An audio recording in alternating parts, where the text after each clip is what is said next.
Hey, welcome back. I can't believe you are here for even more of this disturbing insights into my mind, at least as far as it applies to the City of Heroes.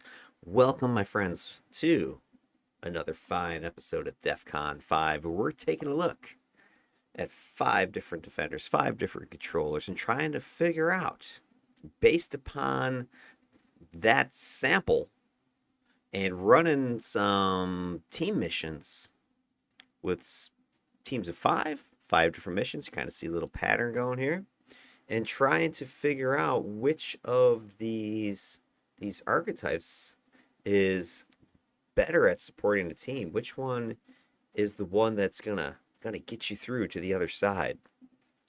That's our goal. That's our strategy. And today, what we're gonna do is, at this point, you've seen both sets of videos, right? If you haven't been liking, subscribing, and watching all the stuff. But if you have, you've seen me play Emperor Avenger, go through his build, run a little solo, do some team action, and dissect his stats recorded. Pretty insightful, I thought. Then you would have seen me do the same thing with Ostara here. Ran her, my controller, through the build, through some solo, did a crazy team, and today we're gonna kind of complete the circle here. We're gonna do an in-depth, deep dive analysis of her data, her mission video. I'm gonna do like I did with Emperor Avenger. I'm going to both watch and react to the video because I've not seen it. Okay, I posted it up, made sure it was working, all the volume and all that stuff worked, but I haven't actually watched it yet. So I'm gonna be watching it fresh, just like you have, perhaps the other day. Or if you haven't, again, you might want to go back and watch it first. But kind of watch it while we're doing this analysis. But I'm going to go ahead and watch it, react, and not only do that, I'm going to go ahead and telestrate the play-by-play. We're going to do little Monday Night Football style analysis of what happened during this session. And I got to say, a lot of scary stuff. So anyway, let's go ahead. Let's stop talking about it. Let's just get down to business. Let me go over here and turn on the video. All right, here we go. So this is, if you saw the video where I posted this, I did about 15, 17 minutes of a little bit of build recap because I had made some changes that I wanted to identify before actually jumping into the team. So that's where I have jumped ahead. I'm at 1707 introducing this video, and you will see the team forming here. Let's go ahead and start this up. Let's see what's going on. So we're going to go ahead, get ourselves a team formed, and fire up some team missions here. Run, I don't know, maybe 45 minutes or so, 5 missions, give or take. And then we're going to go and record all that data with a log in the chat. And I'll do the same process. Now, the one thing that's going to come up here is that we're going to see me put together this team, but it's going to be a bunch of people who know me, know what I'm doing. I end up recruiting multiple people from the best of the worst crew. And that's kind of a little bit of a violation of what I'd want to do, but that's because I need to get a team going, and I'm not like planning this as far as, hey, there's a specific date and time where I do these, and I got some sort of, recruitment going on from the forums or whatever, Discord. So what I'm just doing is forming teams on the fly. I try to do it through pugs. I try to do it through just, LFG, people looking for teams, people posting in the channel. And then at some point, I'm like, hey, I need some more bodies. And so I reach out to the Bow Wows, the best of the worst crew, group of crazy people, I guess. Misfit, the island of misfit toys over here in, not an Exile server, but over on the Homecoming server. A little channel formed by the cult leader herself, Wednesday Woe. And she has some cool YouTube stuff, so check her out if you can. She's right there on Sapphic Siren, if you didn't know. And then the other 4 people, actually no, the other 2 people are also from Best of the Worst. The only one who's an actual pug that I didn't know before this was this blaster right here, Itty. And there's nothing quite like a pug blaster to get you jumping. You can see this person's already a loose cannon, so to speak. Don't want to spoil anything, but there was some interesting stuff. Blasters usually bring something interesting to a team, but this kind of takes the cake at some point. And then the other stuff we'll take a quick talk about is Wednesday is playing Sapphic Siren. I know that. And then we had a couple of the other folks from the channel. And no Arboreus, both he and Sapphic Siren were incarnate 50s, so 50 plus one, and but they were only vet level, I think 5, 6, something like that, 4 or 5. I don't know. Wasn't that high. So what that translates into, and just for those new kids out there, uh, once you hit 50, you don't stop. You continue to earn XP, except that it becomes vet XP, and the vet XP is like a separate set of leveling, and there's no cap. Maybe it's 9,000. I don't know, but anyway, you get vet XP, and you stay level 50 for all intents and purposes, but you keep getting vet levels. So they were vet level 5, and what that ends up translating to is the vet XP will work towards you getting your incarnates unlocked. The incarnates is that end game stuff. And every level you get from 1 to 12 vet, every non-third level, so level 1, level 2, level 4, level 5, etc., every non-third, when you hit that, you get a reward of 120 threads, incarnate threads. And then every third level, 3, 6, 9, etc., you get well, you start off with 20 Empyrean merits, EMPs. And these things are what you use to build your incarnate powers. There's other ways to do it, but this is sort of the baked in the cake version of doing it. Incarnate. And so you can build your incarnate stuff like you see here on my tray. Barrier, there's the hybrid control. Here's my ion judgment. Here's my lore pets, the carnies. So these powers are incarnates, and they're crafted, made using these threads and Empyreans.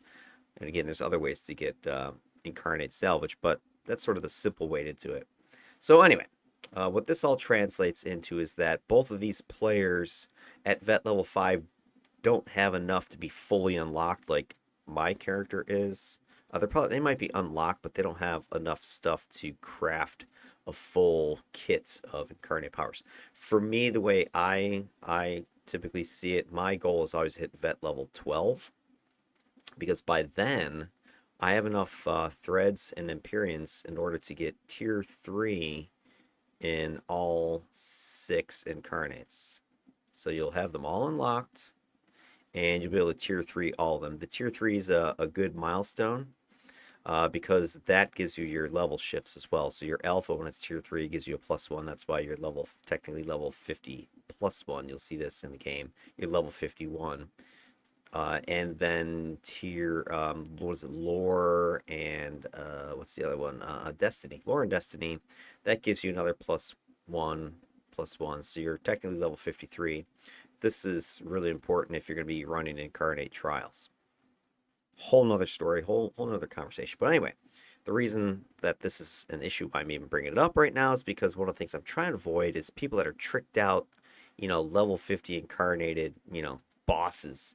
Because right now that's pretty much what I am, even though I'm not tier 4. I don't think I have any tier 4s, but I'm tier 3 in all my stuff. So Ostara I think she's vet level 20 right now, something like that. So at her current level, she's tier 3 in everything. These two incarnates, even though they're incarnates, that sounds impressive. They're probably tier 3 in alpha, and maybe some tier 1s and some other stuff. You'll see during the actual mission, they don't fire off a bunch of judgments and all the other stuff. So they're not fully kitted out. They probably just got tier 3 at alpha and are saving up until they can get the rest of their stuff unlocked. And then that takes us to our other two players, Itty and Saint Tank Claus here. They are not incarnated. Tank Claus, I think, is in his 40s, maybe even 30s, I forget. And Itty was, I think, also in his 40s. I have him actually 49. Yeah, they were 49. So they were almost vet. So they're almost level 50, and then they'd start getting vet experience. Once you hit 50 and you train to 50, you then start earning vet experience. So 80 was 49, and Saint Tank Claus, I forget the exact level, 30, 40-ish, something like that. This is going to become important because we're taking on 54s, and I mentioned this in Emperor Avengers video. I'm 51, so for me, these are only +3. The same goes for Sapphic and Arboreus. These are only +3s. This is why I don't want to have a ton of incarnates on the team because it takes the mission from challenging to a joke if everybody's tier 3, tier 4, and you're just mashing everything. So we're, even though, so we're +3, that's still a risky challenge for us. And only I have like full incarnates where I'm, the most powerful, safest of the bunch just by virtue of that. But for our tank and our blaster, everything's going to be +5 to them because when they sidekick to me, they're going to be one level less than me. So Itty already is 49, and then Saint Tank is going to be buffed up to 49, but they don't get extra powers and anything else. They're just operating as if a level 49. But the foes for them would be +5s. That is extreme danger. Okay, it's hard to hit. When you get hit, it hurts, etc., etc. So this puts a challenge for me as the sole buffer on the team because I have people who I need to maybe focus more on because they're at greater risk. I'm not as worried about Sapphic, Siren, and Arboreus because they're all kitted out, I'm sure, with their IO sets and they're only facing +3s, which is not that super duper of a challenge. But those two, they're a danger, and so that's kind of going through my head as this mission gets started. All right, I got to watch these two, especially my tank because I know my tank is probably going to be leading points on all of the fights during the mission. So I want to kind of be targeting through my tank, throwing the buffs through him, and standing kind of close so I can get the bounces off the of the chains. And anybody else who wants it, I know my scrapper will be up in the melee, so he'll get it as well. And if Sapphic needs it, then too bad, so sad. Get up there, Sapphic. But what happens if you inject a little chaos into the system? What happens if you have blasters going off? I don't know, I'm not spoiling anything, but what happens? So think about it. And let's go ahead and fire this up again. Sure, yeah, chat's now being logged. So we should be good to go. I'm going to go ahead and step into the mission.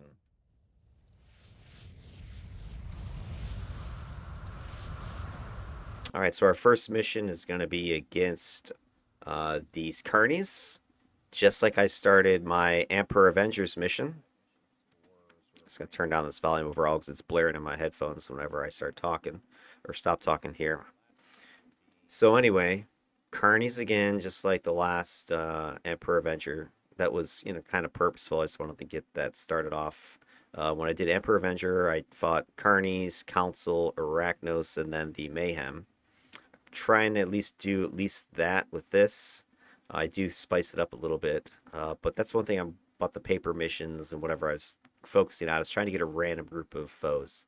All right, so I just buffed up my allies. I'm trying to get a little alpha out there of the pets. I get freaking held immediately. I thought I was around the corner enough. All right, I start seeing damage being dealt to our tank, to our scrapper, or sorry, to our blaster Sapphic. I'm taking damage. It's not looking so good. I got to start going into buff mode. Now keep this in mind as we move forward because when you're a controller, the biggest challenge. There's me saying, "Hey, the S is hitting the fan already." The biggest challenge I find with a controller. And playing a controller, you got a split job, right? You're trying to control the enemies. and you're trying to buff and help your allies. And that's kind of two different things because your controls are enemy focused and your buffs are ally focused. So you're easily brain going split. And so in this first initial encounter, I'm already going, all right, I could lead with controls, but as soon as I do, I notice, wow, my teammates are getting walloped. And this is kind of becomes a struggle. The whole rest of this is what mode do I enter? Control alpha mode? Or do I go support beta mode? All right, Galvanic Sentinel got killed early.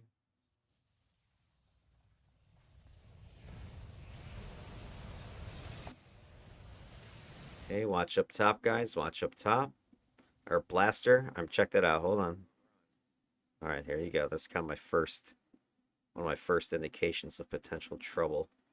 Because prior to this, Itty was kind of playing back, it seemed. But now as we move after the first group, I start noticing something. All right, Galvanic Sentinel got killed early. All right, tank sizing it up. And Blaster just opens up, charges in. All right. And now, mind you, they're -5 to these enemies, and then they run away. Like if I need to buff you, you can't be behind me. You saw that with the Emperor Avenger videos. Now this causes me a problem as the buffer because now I'm going from, all right, do I focus through my tank who is going first? Or do I gotta watch out for what this blaster's doing? Because now they're charging in. At the same time, I'm like trying to control the enemies. So Roots does work on airborne targets. Confirmed. Confirmed.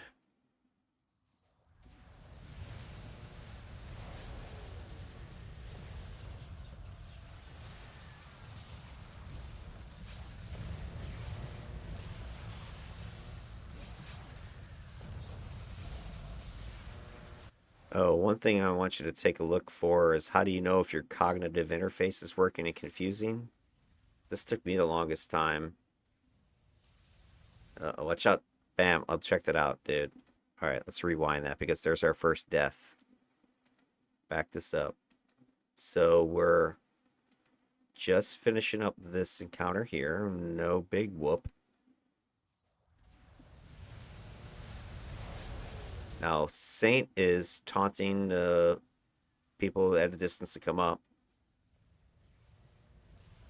Kind of moving his way up. Now he's ice armor. We're following and controlling. Finish that guy off. And then, all right, he pops in. Now, part of this is maybe my fault. I didn't pre-buff him. And looking at my tray, I have all the buffs up. So let me kind of go back again.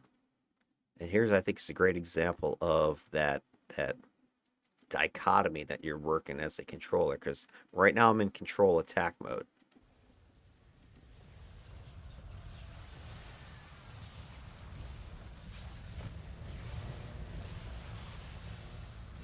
Okay, control attack. Attack. Now I'm trying to line up, going, maybe I'll throw seeds. He jumps in. I'm like, wait, whoa, what a second. Then jumps up to taunt. And before I can do anything, I lay down Faraday cage to give some defense. And boom, toast. He's down. He's out. Come out of your salary. It was like that quick.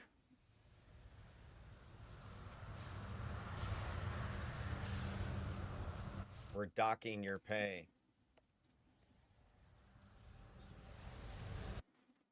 Right, so here's the challenge, I think, in this scenario, because your focus for controls is, the enemies, right? You're looking this way. You're looking that way. Meanwhile, your allies, if you want to help them, right, they might be in front of you. They might be behind you somewhere. They might be around the corner. Who knows? And the only way to see them all at one time is you're over here looking at your team. So your eyes are over here. So as a controller, and I want to go into control mode, right? I'm forward looking. My eyes are this way. Enemies, where are they? And I'm also looking at my tray going, okay, what do I have available to take care of this group? Is it going to be seeds? Seeds up. Is it going to be vines? Is vines ready? Are my pets still alive? I need to go over here and take a look. All these things are catching your eye, distracting you. Or maybe that's your focus because you are a controller first. And then your allies begin to take damage. And unless they're like in front of you, you can't see if they're taking damage or not, right? You're going to see their damage over here. You're also might be taking damage, which is appearing over here. Maybe just the way I got my screen laid out is the problem. But anyway, that's the way my screen is. So my eyes are all over the place. And so as I was initially going into that encounter, if we back it up again now. Okay, we're going in. All right, where are my eyes? My eyes are forward. You can see what I'm targeting. I'm not targeting my allies over here. I'm not worried about them. They're behind me. I'm not even seeing them. But then Saint Nick goes in there, which is fine. He's a tank. That's what he's supposed to do, right? Boom, goes in there. But he's not buffed by me. I start to lay out some controls to hold. Try to put down a Faraday for myself as well as him, and bam, he's dead before I can do anything else. Can't get any other buffs on him. I'm out of your salary. And spoiler, this won't be the first time. And then the other problem you're going to see is that Saint Tank here has a phase power that he uses on himself. You'll see that pop up, and that causing a problem a little bit later. All right, kind of a little warm up. No biggie.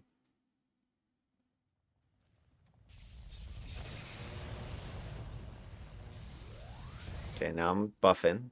Try to get him some support. He's taking damage again. I mean, the absorb I used on him is already gone.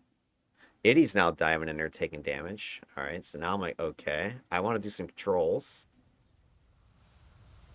Okay, Iddy's hurt. Don't know where they are. There they are. They're drained as well. So I gotta find them. I'm trying to tab target, but you'll notice my tabs are jumping over to my pets. That was one of the things I was worried about in the build video, the solos, was my tentacles from the vines are targets I can hit.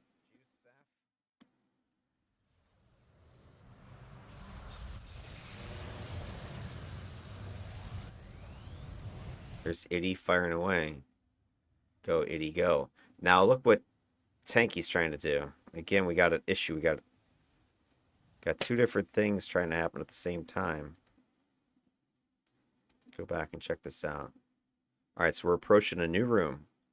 And this type of warehouse, again, if you don't know, there's almost always a group right around this corner. Not right around the corner, but in the back corner.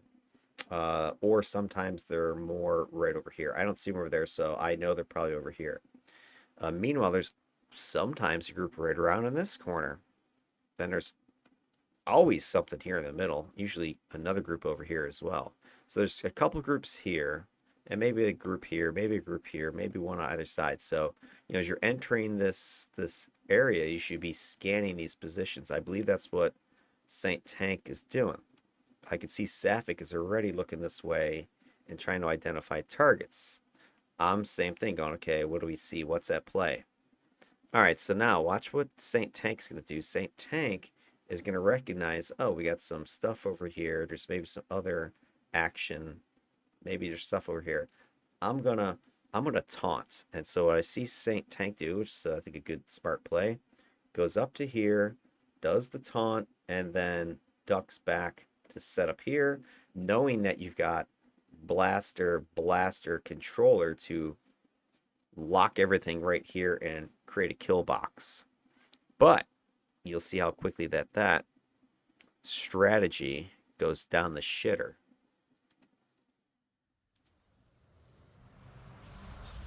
All right, he's getting ready. He's taunts, moves over. Boom, Iddy firing fireball, blazing bolt, standing out in the middle of right out in the middle of the fight. Now they're all over him or her. I'm trying to stay close to both of them, at least to get some protection. I figure they're not going to target me because they're trying to kill Itty. But now Itty's in trouble. I'm taking damage secondarily. Our tank, who was trying to taunt stuff around the corner, is like probably like WTF at this point. All those freaking illusionists are stuck back here when they should have been able to bring them in. So I think Saint Tank was making a good play there, but Itty dove in and stalled them from coming around the corner.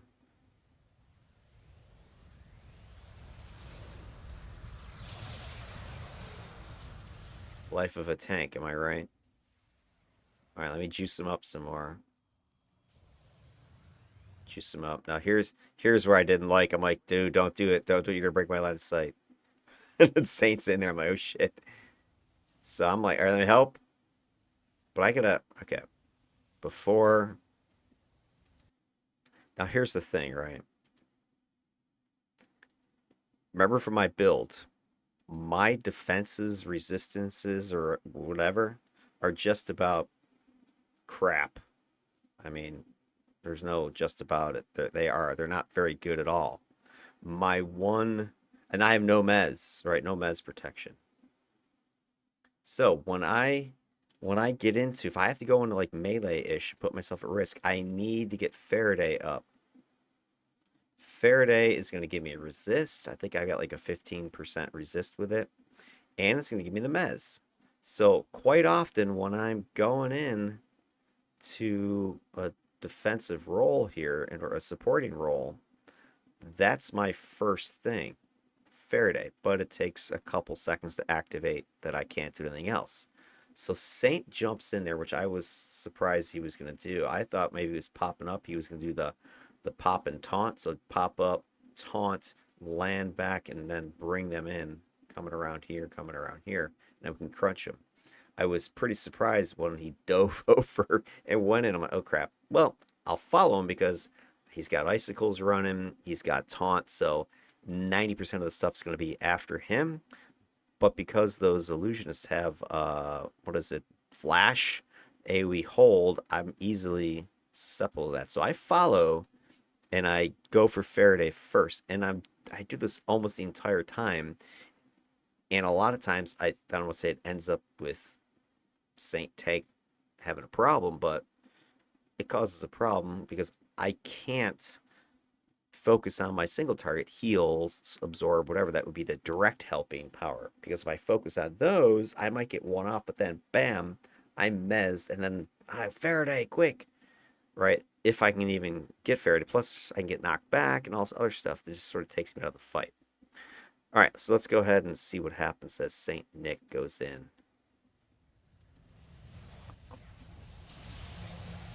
Heavy damage, healing, throwing everything at him. He's still taking a beating. All right, he's fine.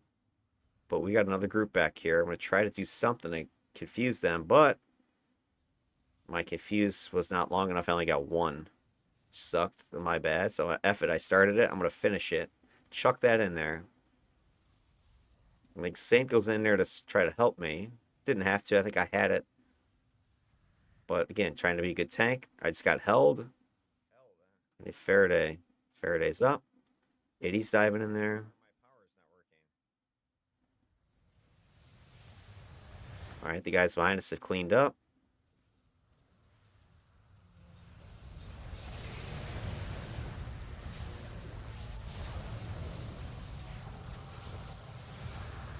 Iddy's just like bleeding endurance. I am noticing the decreased just numbers on my buffs. I feel like my defender was definitely more robust.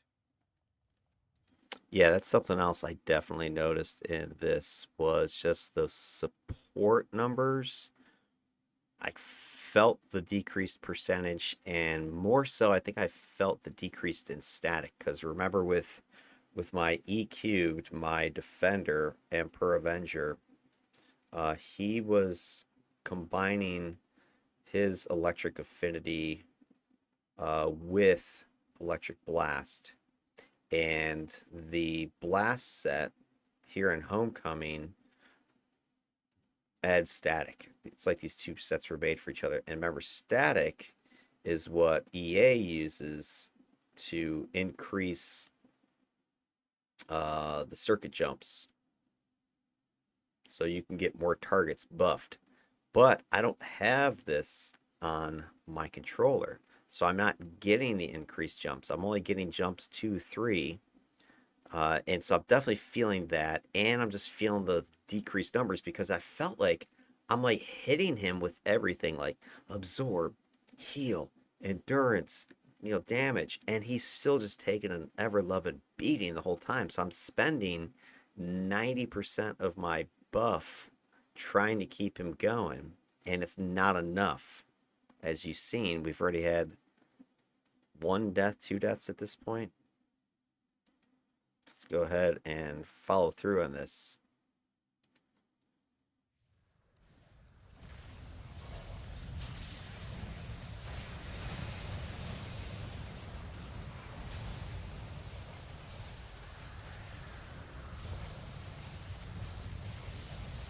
All right, so I get the buff off my font and everything.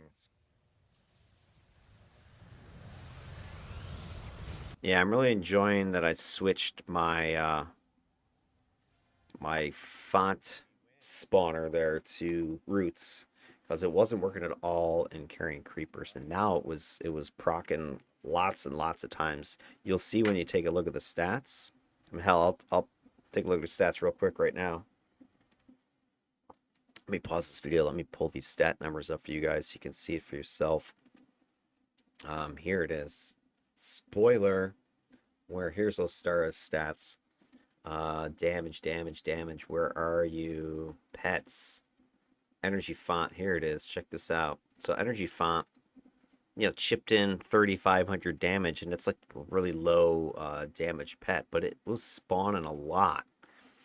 So it was helping me, chip in here and there and just adding as a distraction. So, bam, I was happy that that thing was kicking for us, or well, for me anyway. But it was also nice because I had another pet that I could buff off of and get my chains going. All right, next mission.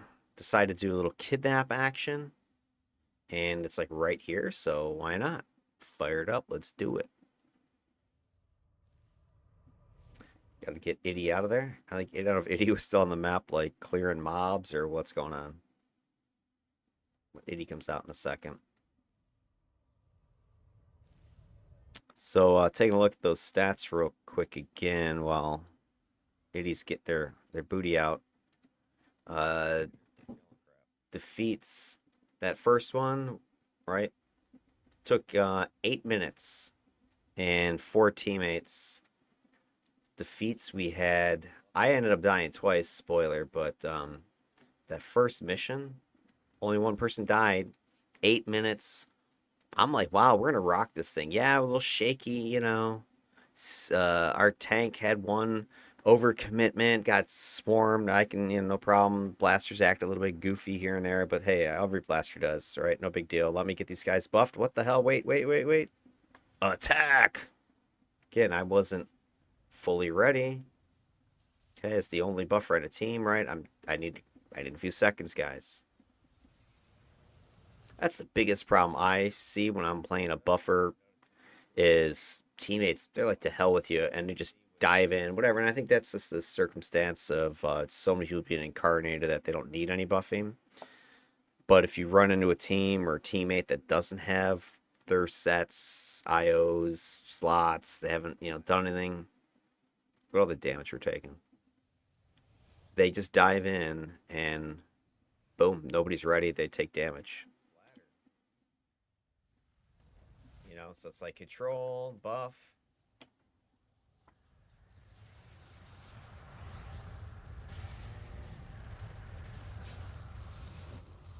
It's kind of a sign of things to come if you notice how much damage we were taking with the resin. All right, so moving on to the next group. Let me find what's going on there. Let me start buffing. Now notice I'm kind of switching to more of a buff first, control second. Because I see we're taking more damage. Boom, he just got half his health evaporated. Focus everything on it. Boom, check it out right there. That was the problem. This was a problem that popped up. So ice tanks, they have, gosh, what is that? Hibernate, I think is the power. And this was a problem. And I don't think Saint Tank realized it. And I'm not blaming Saint Tank here because, I mean, you're thinking about yourself, right? So, Hibernate, if you don't know this power, you phase out of combat. So, essentially, you cannot be touched. And while you're phased, your regen or whatever is crazy high. And so you get all your hit points back and you're back to, you know, start. So that's what you see him doing. He's at full when the fight is engaged, but all of these guys are just like kill, kill, kill the tank. And remember, he is not level 50. He doesn't have a bunch of IO sets. So he's going to take a shit ton of damage. I, in response, start going buff, buff, buff. And then at some point, when he's taken a bunch of damage, he activates this. And when you activate that and you phase, my buffs no longer do anything. They hit the target, but they don't jump anymore. And then you'll see Itty, who's in proximity to this whole thing, their health is going to start crashing because I can't jump off of the tank anymore. I had to then switch targets, find somebody else and start buffing them. So that is a big problem. And I mentioned this again in the build video. It might have been with, yeah, I think it was with my defender. If you, now, probably the dumbest combo for Electrical Affinity, in my opinion, would be if you took Illusion Control. If you were a controller, you go Illusion EA. No. I dare say you were either a fool or you don't understand stuff because you got those Phantom Army pets that are phased, incorporeal, whatever. Your jumps get soaked by them and they never go anywhere. So you're constantly losing all of your EA circuitry. So don't do that. Or if you're an EA defender and some illusionist joins your team, quit. Kick them. Something, dude. Because you're just going to have a miserable time. I wish the code for the EA circuits could be coded such that they won't work on it. It'll say that, you know, whatever, it just won't work on those guys or they're untargetable by them or something. But alas, it's not. All right, let's watch this play out. All right, he's taking beating. Unaffected. Itty's going down. I gotta switch targets quick. Itty, get out of there. Itty, you're still taking damage. Get out of there. Itty, I need help. I'm focused over on Itty now. I'm like, what controls? I'm busy trying to save everybody's life. Get my tree out there to help out a little bit. I think it's the first time I summoned it. All right, we got it. Everybody's fine. So now that one, there's Itty again. All right, here's the problem, right? And hey, play how you want to play. That's whatever. But if you check this out, what's happening is now I'm like, who do I focus on? Because my tank was just taking a freaking beating and I was focusing on him. But then all of a sudden he phases, so I'm like, oh crap. Do I not target through him anymore? 80 then is starting to take a whole bunch of damage, right? So I'm going to start targeting through her, perhaps. But then we still have this issue. We have who's the lead? Who's taking alpha? Tank comes around to go do it, but already Blaster is drawing aggro. So now I'm going to go, oh shit, because either do I focus on him, who I know is about to take a beating because he's about to taunt, or do I focus on her, who's about to take a beating because you just freaking sniped somebody, right? So again, I'm going, what the? Now here's the funny thing about this is that these two that are leading again, you know, the tank is doing his job, but they're both the not incarnated people that are like opening with our alpha strikes And this kind of becomes a funny theme, at least in my humor level, throughout the rest of this these team missions. All right, check this out.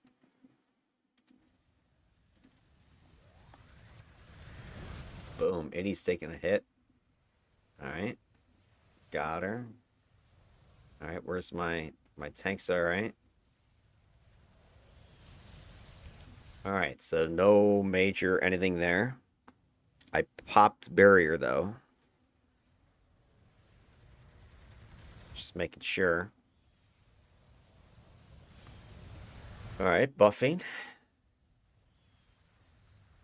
And whenever barrier was up, obviously we were pretty watch the KB. I didn't even see KB. Who did KB? Let me see this. All right. I know our Boreas was talking about KB at one point. All right, tank's trying to get aggro. My barrier, because I'm like, this shit's about to hit the fan.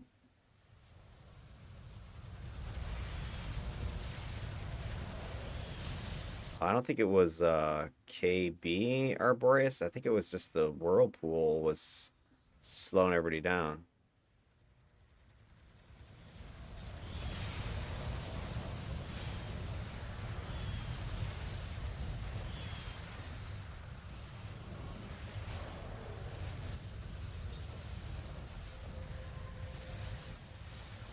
Pugalicious, baby, Pugalicious. I think it was just Sapphic was throughout a whirlpool that kept everybody back, maybe? Or the big knockup? I don't know. I didn't have a problem with it, but hey, I'm not playing a tank or the melee or whatever, so seemed okay to me. It wasn't like they got thrown across the room. Unloaded it, but more is always better. All right, look at this. Like, what are you doing, Itty? I'm not sure what you're doing there. Like, what was the point of that? Your little ice patch. I don't know if you had a second thought, but you know, your ice patch, you got to be on them to make that work. Because unless you're planning maybe the idea was the pull. Was the idea this? Like, hey, I'm gonna lay an egg right here. Come and get me, and they're all gonna fall.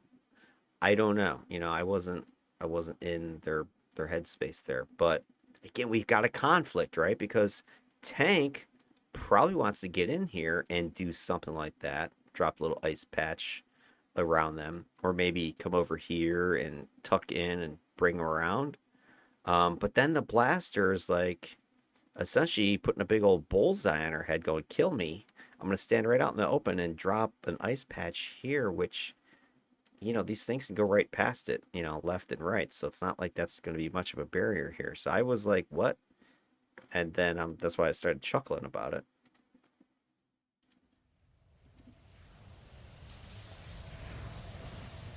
A rain of fire. All right. Damage is coming again. I'm like mostly in buff mode, I'd say. Yep. Okay, we're starting to take the damage from the reses.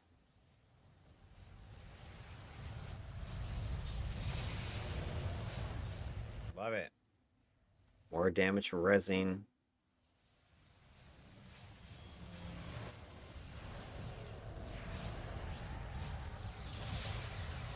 I don't know if I'm going to record any of these tree numbers or not. Hoping.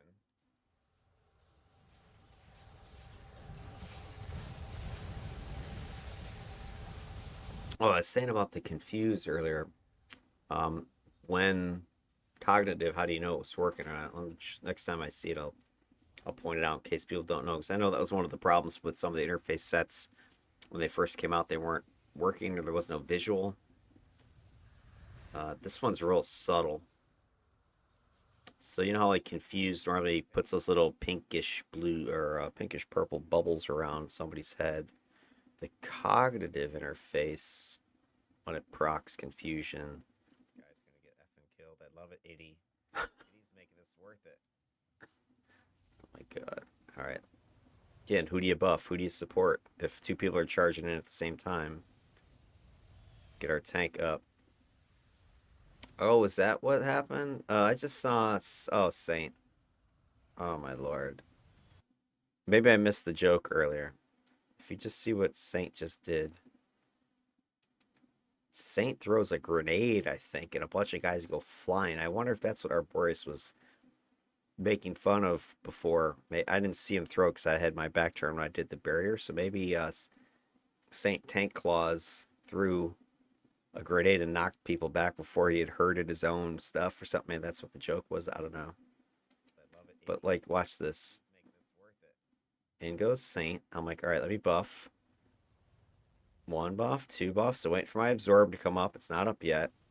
Oh, they're dying. Let me heal. All right, they're good. 374. Boom. And they're just like dead. That was it. Right there. Bam. It's that fast. Would a defender's numbers have mattered? Maybe. Okay, again, watch this. So in goes Saint Nick or Saint Tank. I start buffing, supporting. Put down Faraday. Give the heal. Looked like he just threw a grenade, so all these guys just went flying. He's beaten this, but now here's your problem is especially with ice tank, you want them on you because you got all that debuffery. I don't know if he's got chilling embrace or not, but I think that's like a minus damage. You can drop your little icy patch and try make people fall down. You got the minus speed, the minus recharge, etc. I don't know if he knocked him back with a grenade or whatever, but just the fact that you're standing here as a big old target. Look at all these guys. Range, range, range, range, range, range, range. All these people are just ranging the crap out of you at this point. So he just takes a freaking murderous beating. You know, what you probably want to do if you're going to be playing ice, just freaking get in there. Uh, and then I can throw some crap down. These blasters can unleash on them as well. That's your safest place. Stand in the middle like that, you're in big trouble with all this range stuff. I don't know what his range defenses are, but that would definitely scare the hell out of me if I was ice tanking. All right, so boom. Now watch how quickly. So he goes in. I think he lobs a grenade, knocks a few people back. I see a couple guys like laying down over here. And then he's got all the focus on him. Again, Itty looks like they're trying to be like a close support blaster. I don't know what the hell just hit him. It was like a massive hit. I got him up. He's fine. Look at this. Oh my God. See that? That boss back there. I think it was him. This guy right here. Just chucked a big old stone. And if you look carefully, 1,147 damage. Now my heal was like 300 and something. See what my heal just sparked for. So I hit him with it right before this.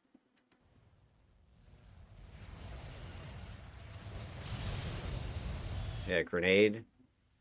All right, so I just healed for 374. All right, so my heal is like a third of this. The absorb is not up yet. I just healed him, and he was already taking damage. So I pretty much just topped him off the damage he was taking from the smaller stuff. And then in comes this huge 1100 hit, which is like two-thirds, three-quarters of his health, it looks like. Some crazy damage. Boom, right there. Done. There's nothing I can do about it. Then my absorb is up. Then Iddy's taking a freaking beating. Iddy, I can't. No, Iddy's down. I can't help. There's too much damage coming in. Then Iddy reses. Okay. Let's get these guys back in. Get in there, Iddy. You can do it, Iddy Bop. Nope, again, those invulnerables, those phased allies are the death of EA. I just spent two buffs on Iddy and neither one of them hit. I didn't think that the icy, the res that she just used would do that. But boom, just blocked two of my buffs. Now I gotta freaking wait again, right? This is a problem with Electrical Affinity. All right, now we got resers all around us. I was saying in the other video with my defender that is phased allies or whatever.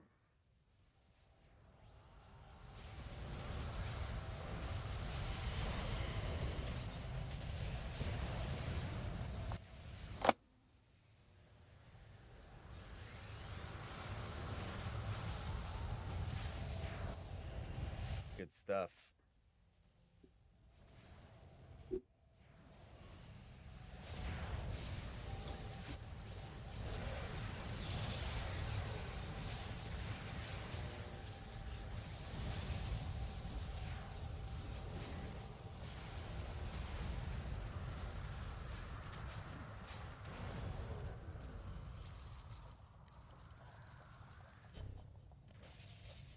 Damn, I guess I need to be a little more Johnny on the spot with my barrier.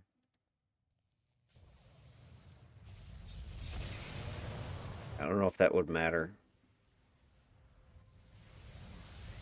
Get massive hits.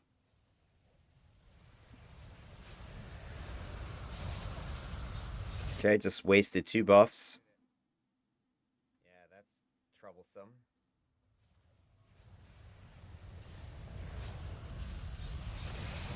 So when our tank goes ice mode,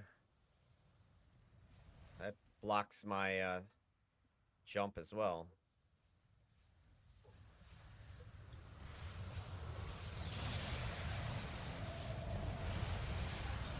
All right, so at this point, I mean, I'm really feeling like in a pickle because I've got 2 different characters that are trying to sort of alpha my blaster and my tank. And I've got the tank for sure and the blaster at that one time having phase powers that prevents me from helping them directly or anybody else for that matter around them. So definitely you're sort of, gun shy at this point. Like who do you focus on? Who do you help? And do I even bother focusing on those 2? Maybe I just need to work through my pet or something like that, or one of the others. Arboreus is usually up front or something. So you're definitely at this point stuck, in that what do you do mindset.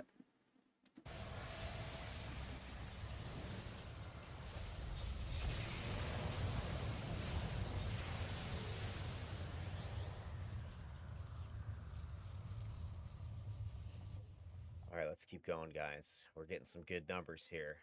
And this isn't a defender or a controller thing, really. It's just this is what that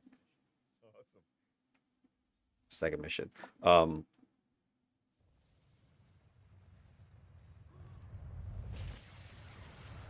Anyway, it's not like a AT issue. This is just Electrical Affinity has this issue.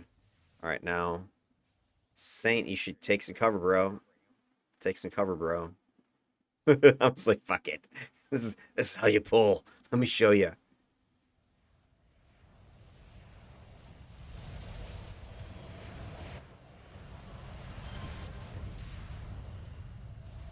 I'm gonna bring it all now. Let's bring some pets out, guys.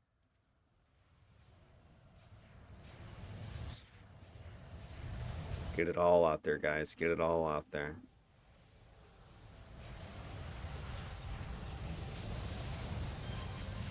I just go into offense mode. I'm like, screw it.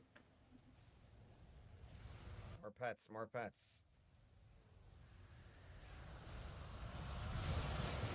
Now, at some later point, I offer if you want me to start alphaing because I feel like I could have done that more, like open with Seeds of Confusion as an example.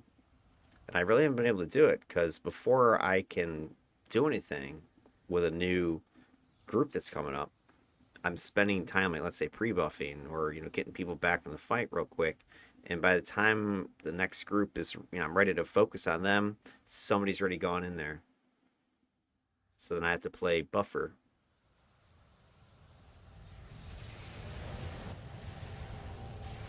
See the amount of damage these galaxies do when they res.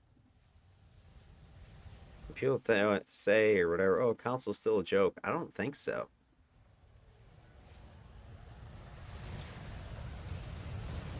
I mean, just that the shape-shifting transformation of the wolves. Oh crap! There goes Saint Nick again. I mean, I just looked down myself. I didn't even see what happened. Let me back up. Like, he just got devastated. Like, another thing that Saint Nick had happen to him a couple times, he would res like right away, instead of kind of giving it a second to cool off. And I don't know if that, I think it got him a couple times where he died again within 30 seconds or whatever. And let me see what happened here because I missed it.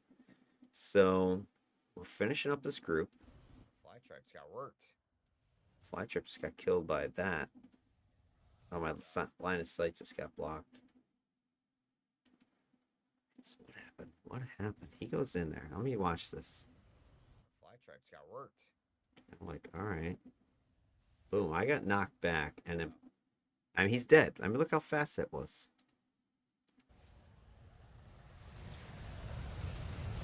Boom, my pet's dead. I'm like, what the hell happened? I turn around, I start buffing. I get knocked back, and he is like, what, 2-shot? Watch St. Nick's health. He's full. He's got to absorb. 1, 2. What defender would have saved them? What controller, what buff set would have just saved that guy? And, he's got his shields up, so I don't know what the hell just hit him other than a freaking freight train comet or something just came flying. Just hit him 1, 2, he's dead. And there's nothing I could do. I was laying on my back because I was outside of my Faraday cage, and I don't have any. I have 4 points of KB protection from a karma I have in my Faraday cage power. But boom, he's dead.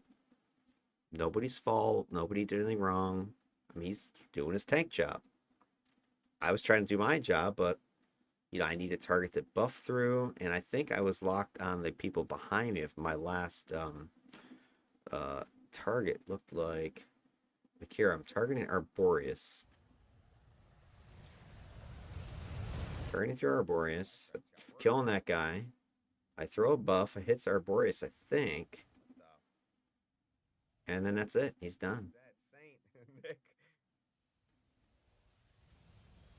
See if I can get him back in the fight. So oh, don't do it, dude. Boot, I had you. Had you, bro.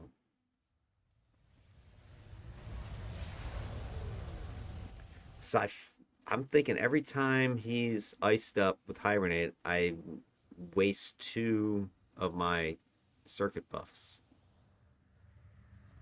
And the bigger problem with that is that it blows all my static too. Any static I have built up, I just spend it. Why not, right? Oh, crap. They've already gone up there. Iddy's in there. I mean, Iddy must have a decent build going already because they do have some fairly good survivability. But they're still just a blaster against +5s.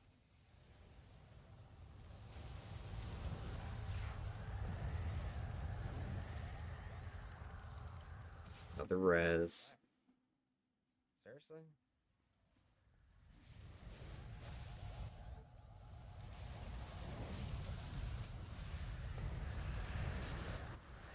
I don't know if you noticed it, but my pet was able to hit him and send him flying. I don't know, can pets attack unaffected enemies, or are they also unable to hit? Because I've seen that a couple times now, just reviewing these videos, that I could have sworn that my pet is able to hit targets that are phased, like the council bosses.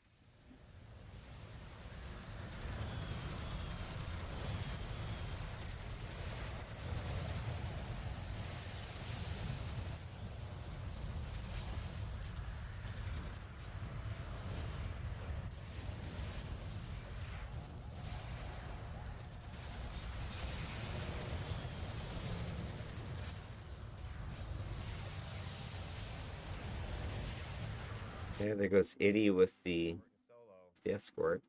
I was worried they would get mugged by an ambush.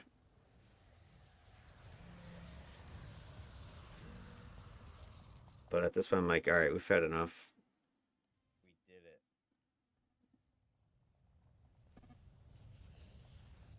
All right. Don't need to stay any longer, right? So Everybody the good? other thing I want to kind of do at this point is you can see how much damage Saint Tank is taking with Taking her guards. these encounters. Dudes. And I think that shows in the stats because well, let's take a quick look at our stats again. Frickin' Malta? It's fucking funny, Malta. Spoiler, it doesn't go well.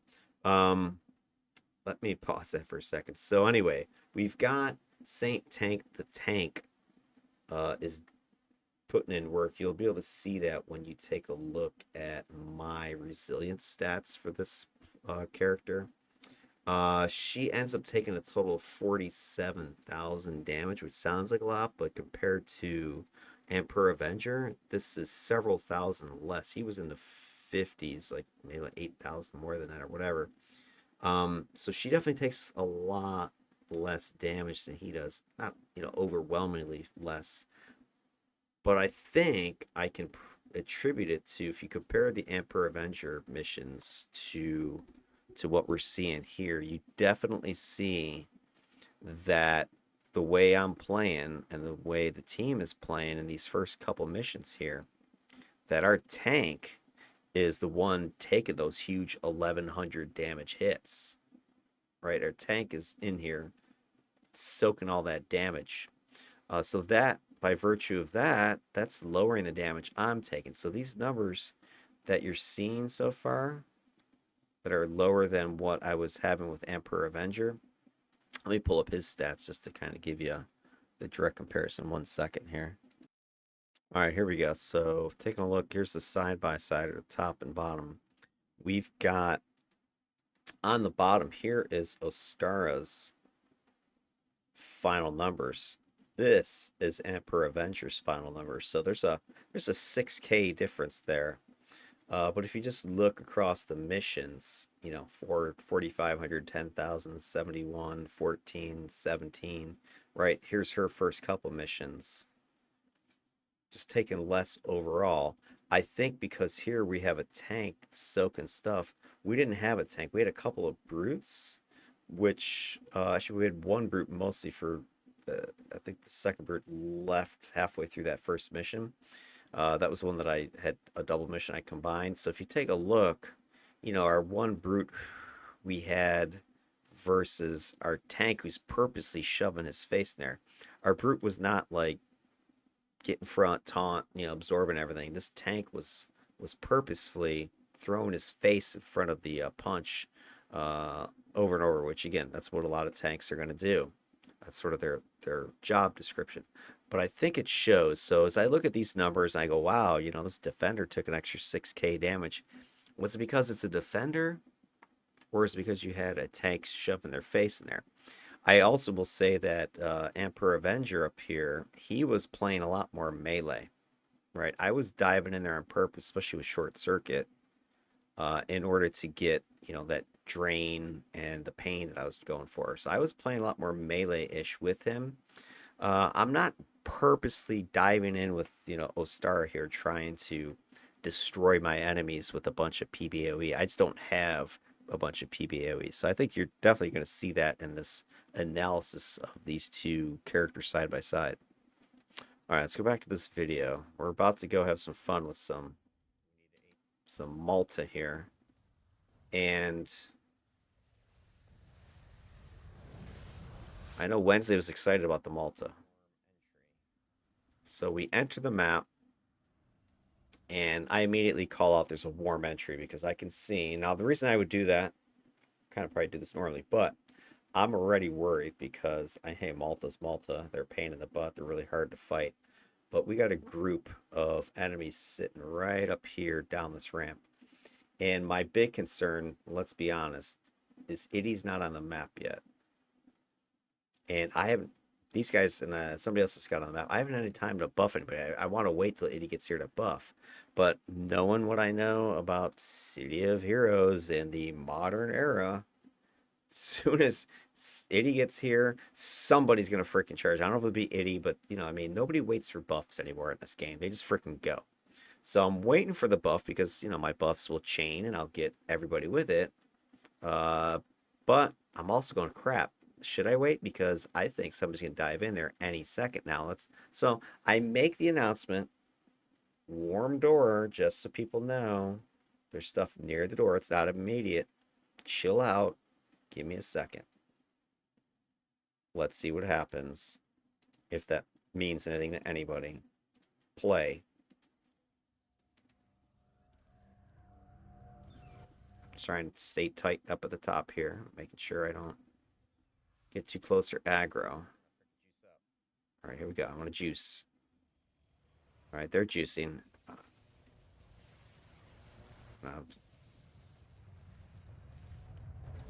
okay, I'm gonna get amp up on somebody.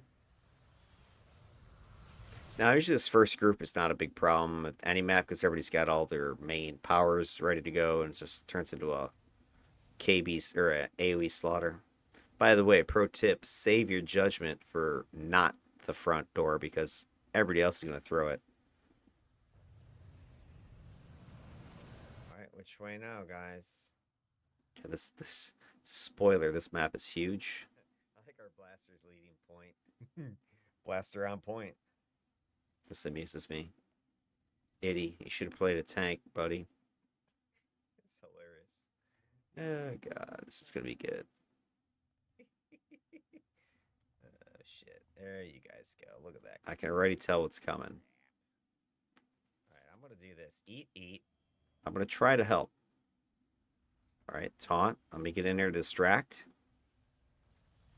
The seeds out there. Throw the creeps. Faraday up. Hold on, claws. Claws. No.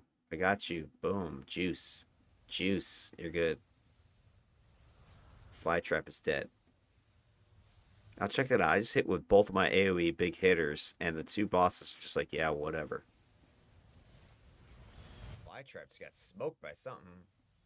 Those Zeus Titans do so much freaking damage. Gas, guys. Let me pause this. Let me pull up my my stats. You'll see 1 second. All right. It doesn't list it specifically on here, but you can tell. Here's mission 3. You notice the fire damage that I start taking. Notice how we go, up to like 11,000 damage. But these are all those burn patches and crap that I start taking a bunch of stuff. So it's pretty brutal. Lethal, it's all the bullets that are flying. And remember, I'm not even in the thick of it. I'm kind of more hanging back. But those guys are just standing there, just getting roasted. It's bad. All right, back to this action. All right, 80. Do it, Ids.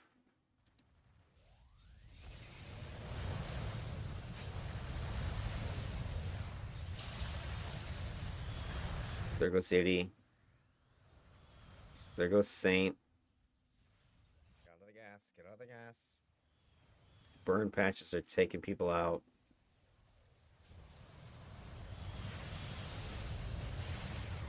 Trying to keep Saint back on his feet.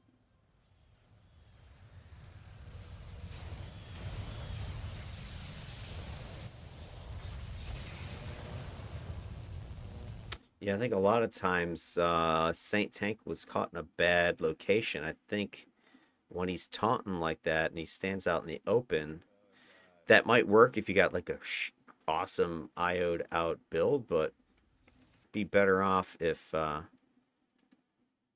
again, take this with a grain of salt, Saint Tank. But I think, as an example, I'll show you here. Oh What god. good idea, my opinion. Tell me to go stuff myself. I don't know. But when you did that taunt, you were like standing, I think, right here. And so you said, yo, hit me. And of course, that's what they did, right? And all those burn patches were sitting here. I think better off you get behind here first and do the sneaky Pete, right? Pop your head out, taunt, and then duck back immediately. This way, they're gonna force them to have to come around either side to come and get you. And by that time, I could have locked onto you with the buffs, and our blasters could have turned this into a field of doom as those guys came around. Because, yeah, with those Malta and those burn patches, it's like everything in them is just dead. I don't care who you are.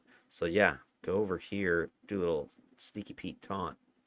Or do the leap and taunt. Like, you can, if you jump up in the air, you hit taunt. By the time you land, boop, you're right there. And then they can't immediately fire at you. The other problem is I don't know why. Again, this is I don't know Itty. I don't know how long they've been playing, but they've been doing a lot of this where they tank goes in and they're like I'm going in right next to them and they're playing this close support blaster. Yeah, that could work again if your tank's able to hold the aggro. But the problem is the tank is holding aggro. And the big aggro you don't want coming your way unless you've got the slotting to handle it is AoE, because that's what this tank is going to draw. A bunch of AoEs coming in. And if you're standing right next to them, you're going to get hit by the AoE too. That's why they call it AoE. So unless you got some awesome AoE defense, I wouldn't do that. Especially with burn patches. I don't think burn patches even have it's a hit check. Right? You start taking damage. So he's standing right there. I'm like, dude, what are you doing? And there's me with my, I hate to say pitiful buffs, right? I'm only able to heal you 374 or whatever it is. Those burn patches are doing tons of damage. So I was like spamming heals and absorbs in there, but it's not enough. It can't keep up with the incoming damage. I don't think Electrical Affinity is designed that way, especially with the controller version with the smaller buff numbers, and especially if you don't have electrical blasts supplementing your static build. Anyway, that's just what I was seeing there.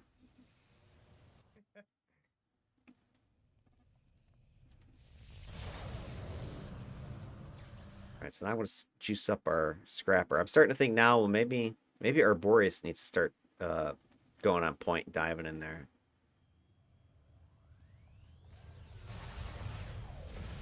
Again, there's a problem.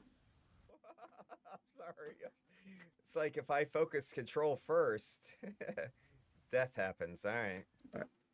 Okay, again, yeah, that was uh, Saint Tank again. I don't mean to criticize you. Okay, I mean you're working a tank, but I don't think you have the slotting for these plus fives because you came in here right and you do the taunt right there. You got no cover, and again if you're kitted out, you got all your incarnates and all these sweet IO sets. Knock yourself out. But I really think I've played ice on a tank and a brute. You'd be better off just dive in there. You're going to take a hit anyway. I don't know what you're maybe got better range defenses than melee, but might as well have just charged straight in there. Leverage your auras here that gives you some damage not damage reduction, I think it is, with Chilean Embrace, minus recharge, etc. But when you stopped right there, what did they do? They just freaking annihilated you with everything. I mean, it doesn't matter how many buffs I have. I can't keep up the damage, that you're taking. So you're immediately just going, shoot me, and they are obliging. Damn. So watch how quickly this happens. Okay, I'm like, all right, let me get some buffs out here. All right, he's got absorb, taunt. Let me see. Let me get it close so I get some controls, and he's dead. So this is why I chuckled a little bit here because I'm like, this happened so fast. There's nothing I can do about it. I was trying to get in here to get the seeds of confusion laid down, so I needed to get close. I had to range on like 50-foot toss, and I wanted to get back here with them. I knew he was distracting. All the incoming damage was heading this way, so I went around and threw seeds. And by the time my animation of seeds got down and I threw down Faraday cage to protect me and anybody else near me, boom, Saint is down again. It was just so fast. But what am I supposed to do if I just stop playing controller, just keep spamming buffs at him? What good is that? Maybe it would have kept him alive. I don't know, and I don't think it would have been enough anyway. I'm sorry. I, It's like if I focus control first, death happens. All right. I don't know. So everybody's kind of chuckling about it right now.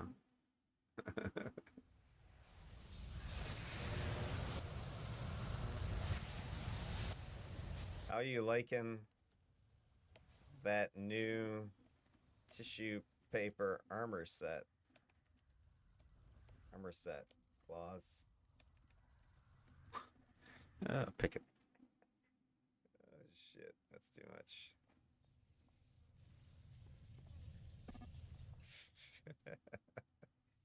Oh crap. Alright, he's getting up. Get up, boy. We got you. Get him a body bag. Get him a body bag.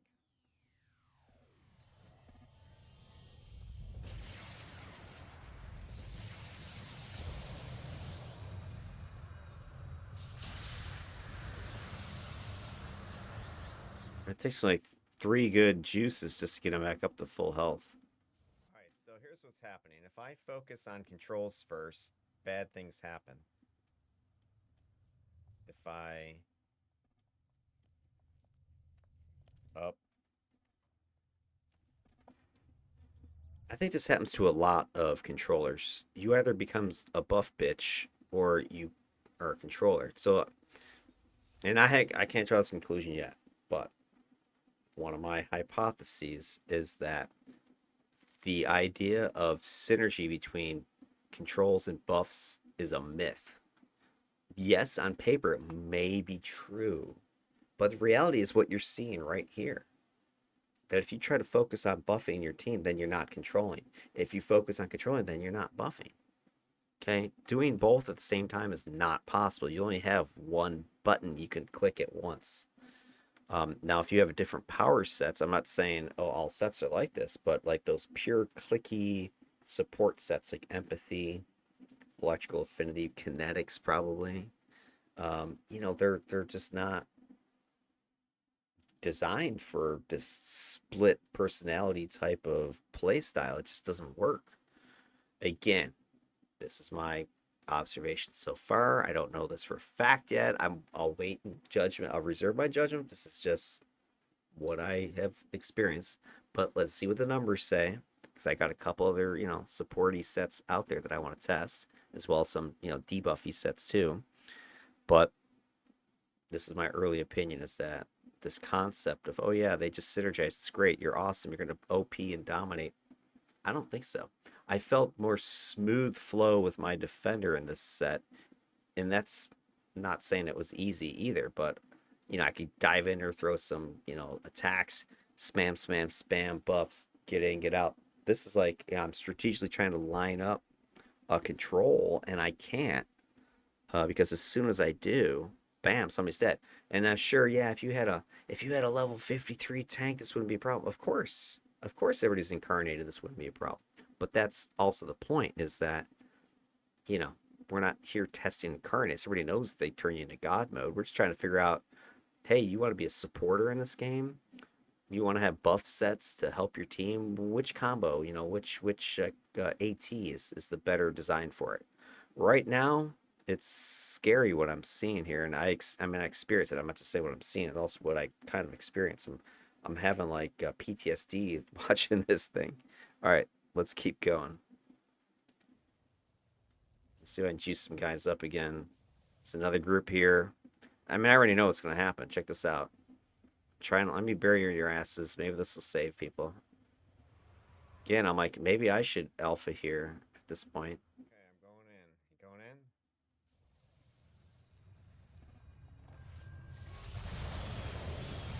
All right, he taunts around the corner, which is fine. Like that. I'll start just throwing everything I got. See, this strategy works. So if our tank can at least pull the alpha away and around a corner out of sight, not a problem. Right? I've got a lot of firepower. Our blasters have a lot of firepower. It's my fly trap. Must be in a fire patch or something.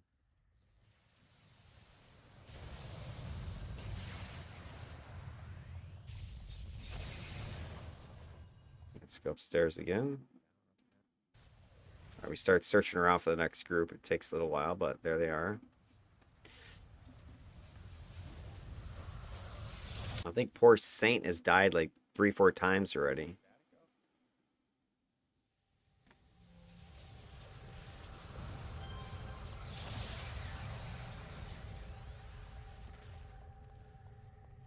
Itty. Itty Bob. Itty Bob. I don't think there's anything this way either. Frick. Let's go this way, guys. The endless map. Oh, Itty. We gotta get buffing. We know what's gonna happen. All right, there he goes. He taunts around the corner. Very good. I like it.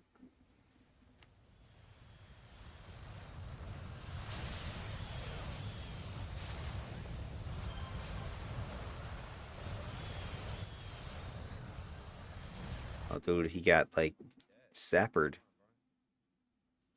Sappered.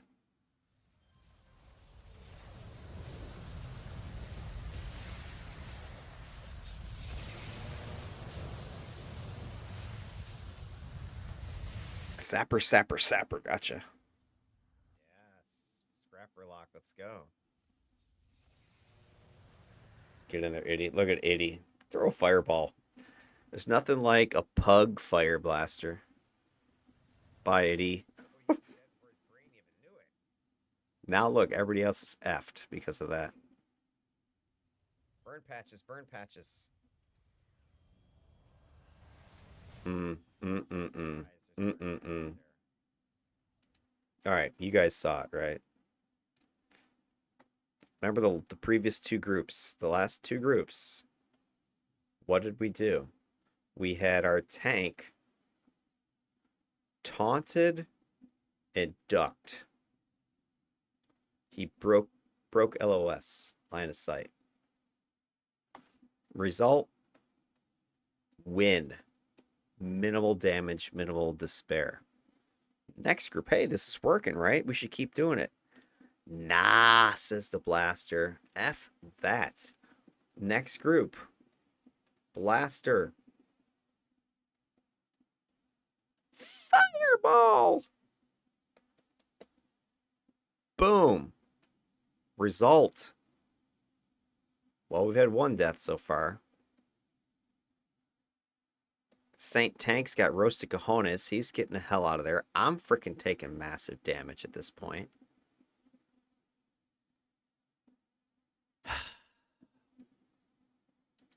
Let's play it out.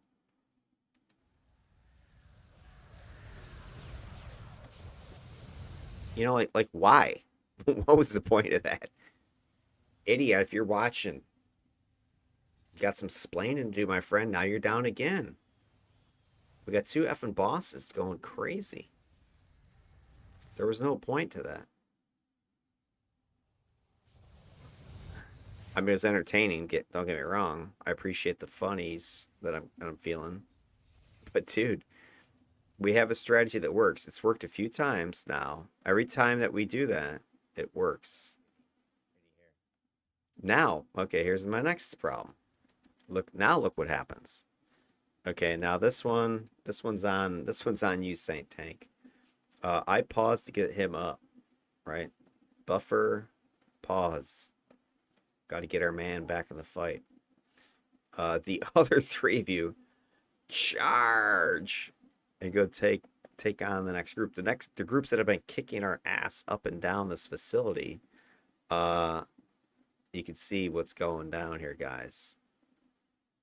Poor Saint Tank. I don't think he had any buffs when he went up there. Okay, let's watch. All right, so Iddy's down. Bro, we need to get you up. I'm pausing.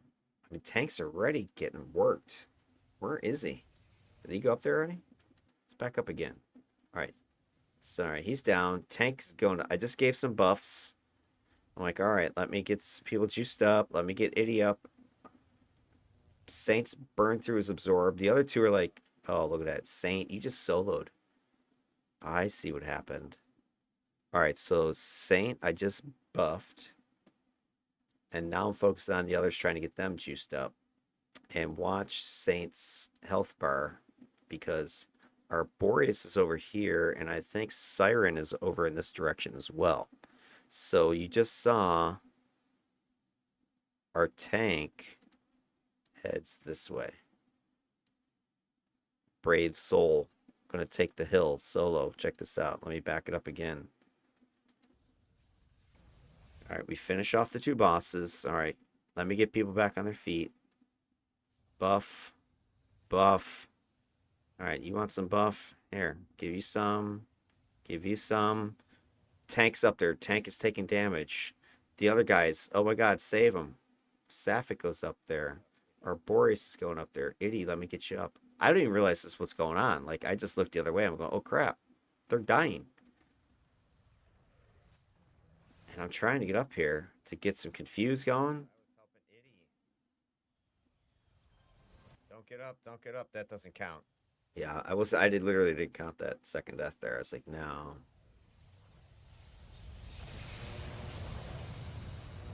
That was the same deaths.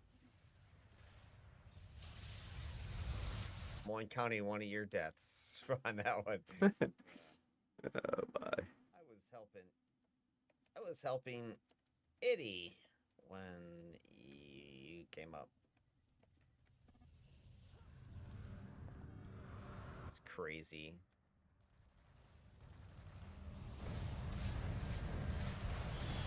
Oh no. He's down again. Okay. Again, the speed with which he's dying is not even funny. You came up. Alright, so I'm getting myself composed, go down. I'm like, alright, what's going on? Saint's going in there. Let me get in there to help. Let me throw some control. He's trying to get some debuff patch down. I'm trying to get a heal on him. Easy. I just can't get it to him in time. I'm stuck on that box. Control. Control. Where is he? Nope. Dead. This is a disaster. Oh my god. I didn't know any better. Right? So you guys hate controllers? Yeah, I'm starting to get suspicious now. Controller haters, they're gonna go dive in and get killed to make the stats look like shit.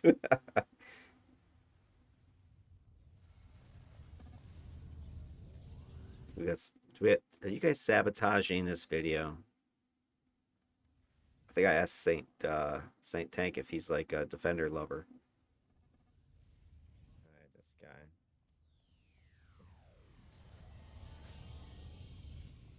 There we go, Buffy up. Okay, our best strategy that's worked is if I have a chance to buff, especially when our tank is not fully kitted out, and we're expecting him to dive in there. He and the rest of the team needs to wait till I can get some buffs up. Guys. Not making me look so good. Oh my god, this is hilarious. Hilarious. 6 floors of Malta. This is brutal. Guys, this is just a brutal assault.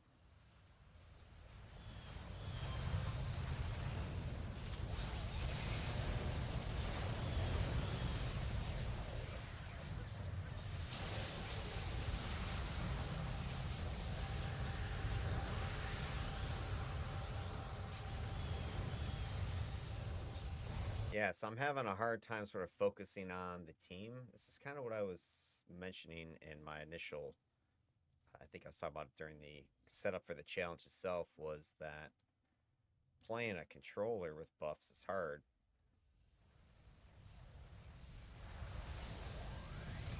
All right, that was a good one. We're pulling around the corner. He's getting drained to hell and back, though. I got it, no! There's nothing I could do. I mean, I'm sorry, bro. there's nothing I could do. I hit you with everything. Maybe I should alpha.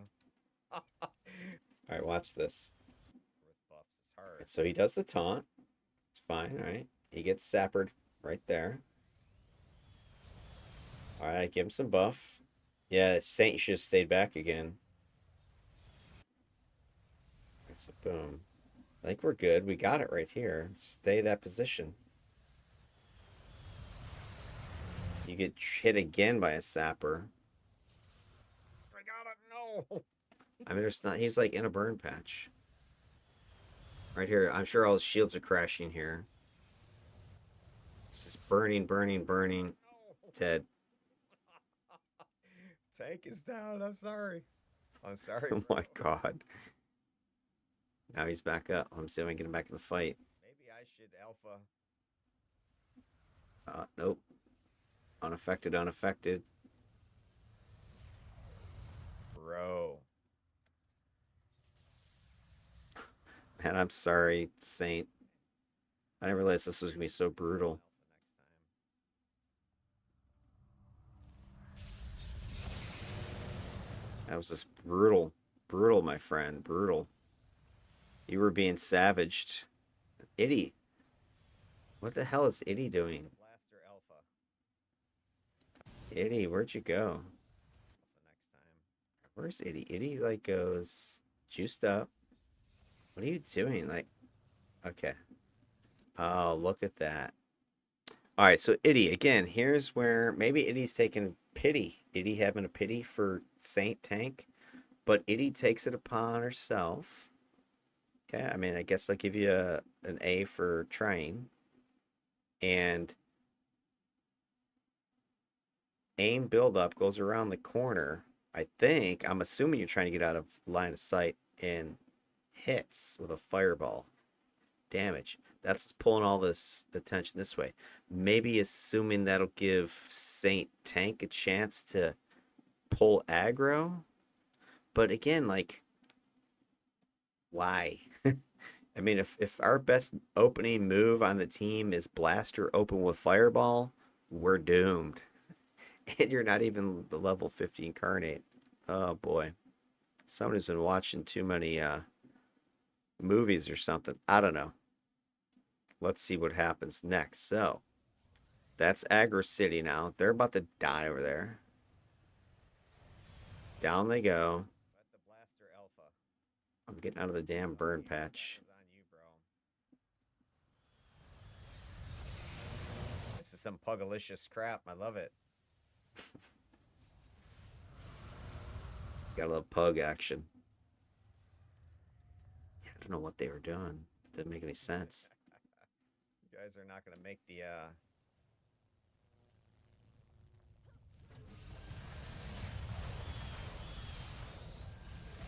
Oh, oh no.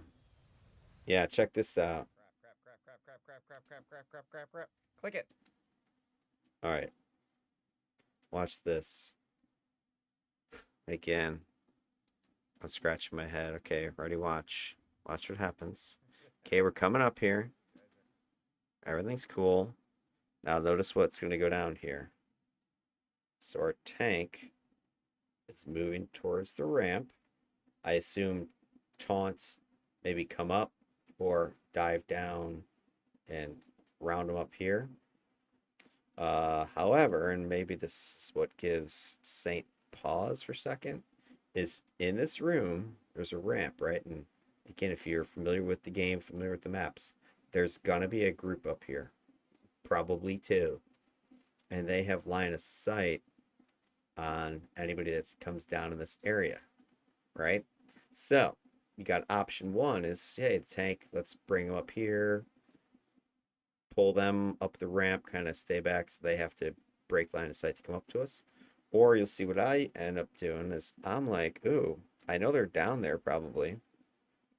I come over here because either we could jump over and get them over here and bring the fight on this side, or I can, what do you see me do? I throw a control over the edge here to try to lock them down. But watch what happens. Watch what happens right around in here.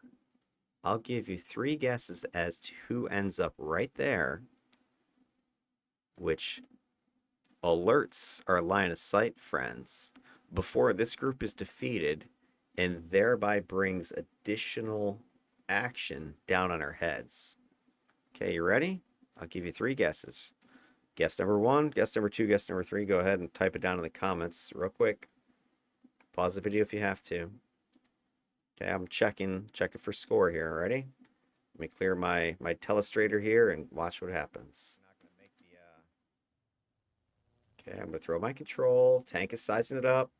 And looky, who got the cookie? Okay, I thought we had a decent plan going here, right? Tank is over here and doing what tanks do. He's Looks like he's taunting and drawing fire this way. Meanwhile, Scrappers doing what Scrappers do. They dive in to destroy. I think Sapphic is behind me. So Wednesday and I are probably I think Wednesday's behind me. Let me roll this back for a second. Sapphic's to my left. Sapphic's right behind me. Yeah, okay. So Blaster and Controller are over here. All right, this is a decent setup, right? We got Blaster behind me. Gonna lay down some damage, some AoE down here. Awesome. We got Controller over here laying down some AoE. You can see I just threw down vines. My AoE hold, you can see these guys are being held. I've taken, I don't know, half or so of the group out of commission. Our tank has gone over here to pull aggro away from the squishies. Our scrapper, being the brave scrapper locker that they are, has dived down, going into melee. We're going to punch some people in the face and take them out. Excellent execution, team. Perfect. I think this is going to work. Oh, wait. Wait. Where's Itty? What happened to Itty? Itty's back here with the blasters, right? Itty's back here dropping some more damage, right? Oh, no, no, no. Itty's like, Leroy Jenkins charging down here. And I think are targeting over here. Let me see this. Let me just check one thing. Back it up again.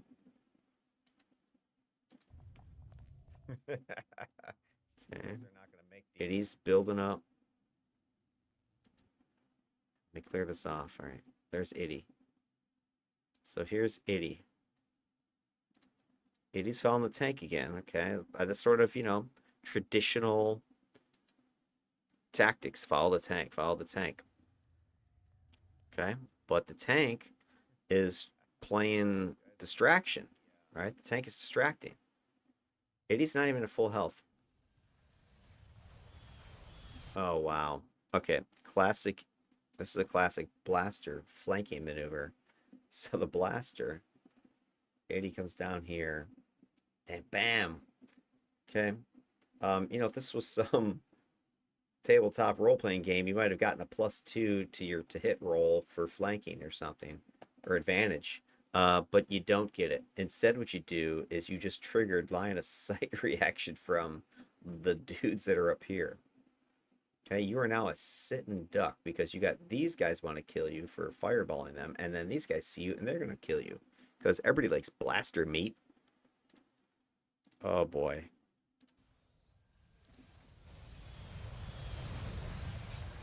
Crap, crap, crap, crap, crap, crap, crap, crap, crap, crap, crap, crap.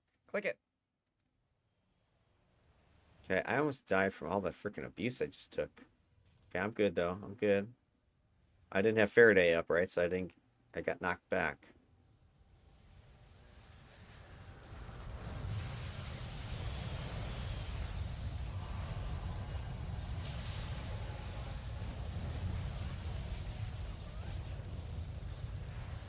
That was close, you guys. That was freaking close.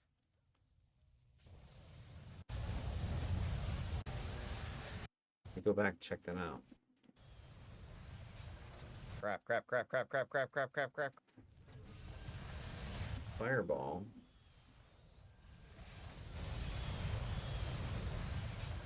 Crap, crap, crap, crap, crap. I think what happened was my vines pulled aggro. Yeah, look, this guy turns on me. Firing. Massive damage. Crap, crap, crap, crap, crap, crap, crap, crap, crap, crap, crap. I get knocked back.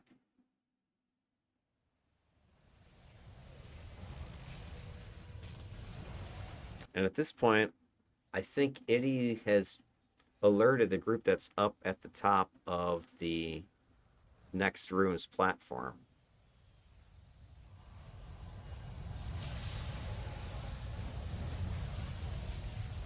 Okay, so boom, boom, boom. All right. That was close, you guys. That was freaking close. All right, I thought they came down, but no. Okay. All right. I take it back, Itty. I take it back. You dodged a bullet there. I thought, from my memory, that this group came down and we got immediately engaged by them, but it does not appear that that's what happened. All right, so we're building up here. All right, let's get everybody back in the fight. Get my going. Oh man, Saint. Who just went around the side here? I gotta see that again. All right, so Saint's like, I'm gonna go up there. But I swear somebody goes off to the left. Wait, who the fuck was that? Is that who I think that was? Oh my god, did you do what I think you just did? Watch Itty. What are you doing, Itty? Itty. Itty just does this. Whoa! Like, are we doing the classic flank maneuver again? Are we going to try to bam from the side? I don't think that's working too well. It's either getting you killed or almost getting you killed. I think they're trying to split aggro, maybe the strategy.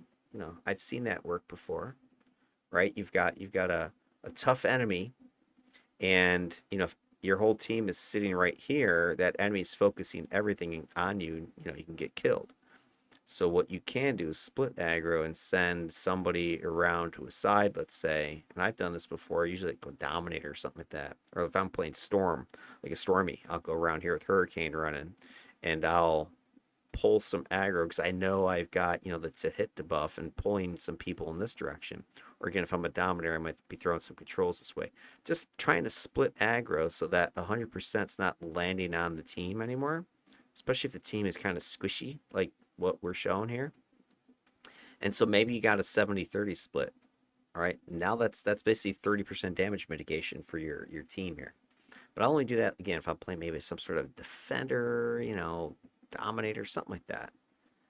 Not as a blaster, because you have no defense and you're over here. And again, I'm like, guys, if you know the game, which, you know, I'm assuming anybody playing today probably has played before, there's another group. There's usually two groups up here, one over here, two over here, usually. And then there's another group down on the other side, if not two groups down there. This room might have three or four groups in it, one or two up top, three, four on the other side. Okay, so he's going up here and either going to trigger this group, which is probably triggered anyway, or he's definitely going to trigger somebody down here who's going to come up over the side. Again, let's see what happens, but I'm almost positive I know this turns into a real shit show at this point. Danger room. Even look, Wednesday's like, danger, danger. Good call, Wednesday. Oh my God. Like, here's the other thing. You can tell, like, people that are experienced to know what the hell they're doing, right? We're down here going, hmm, hmm, this is suspicious, right? We're devising a strategy, making a plan. Wednesday, danger. And I'm like, huh, let me start buffing and summoning shit. Itty. It just takes off. Oh, classic Pug Blaster. I love it. Thanks, Itty. This video is 10 times better because of you. All right, play. All right, up goes Saint. All right, now I'm like worried about two guys dying. Yeah, It's like a delay in the. Saint gets roasted by that whole group. Itty, what the f are you doing? All right, check out. Hold on. Itty goes down. Yeah, look what Itty just did. Now, I don't know if this was on purpose or not, but let me back this up. All right, so check it out. Now we know, now here's where I'm getting a little bit suspicious, but so Itty purposely went up the ramp and took off this way. Again, maybe the idea was splitting fire, flanking maneuver. But then they didn't just like stop over here at the top of the platform. They disappeared down. And then you're going to see them reappear.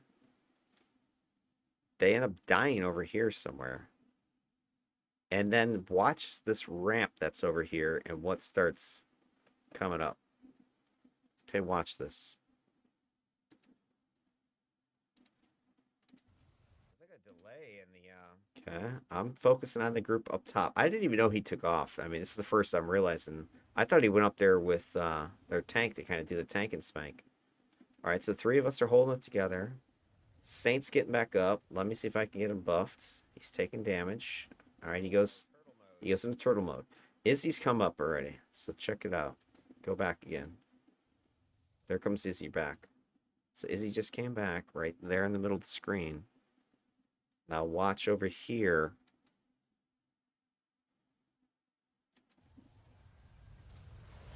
Okay, people start appearing. Hold on. Here they come. Saw two, three, four guys. Looks like Zeus Titans down there. Turtle mode. They're firing rockets like crazy. Arboreus is standing there like a champ. Arboreus, you should have been like tanking, bro. Your build is looking pretty tough. I don't think Arboreus dies this whole time. Massive damage coming in. Turtle mode is what I enter. I'm like, Saphis, stay there because you're my buff target. Let's keep just pounding into Saphis. Everything I got. All right, let me see if I can get some controls on these idiots. They're all bosses. Can't really control them too well.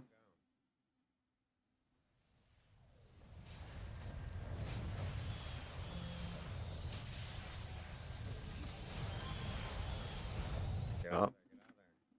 Saint's down again. Okay, like well, this group was brought up completely by Itty. Get the sentinel up. Get the sentinel up. I don't know why. You got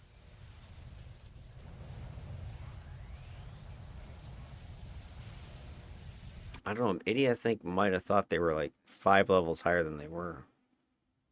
All right, boom. That was it, guys. Oh, that was a brutal, brutal encounter. I mean, at this point, I felt like we've been playing like 5 missions already, and I lose track because that one took so long. We go ahead and check out How many something. missions has that been? How All many right, so at this point, has that been? the Lost track. defeats, this was crazy. So I had not been beaten yet, right? The first 3 missions I hadn't dropped.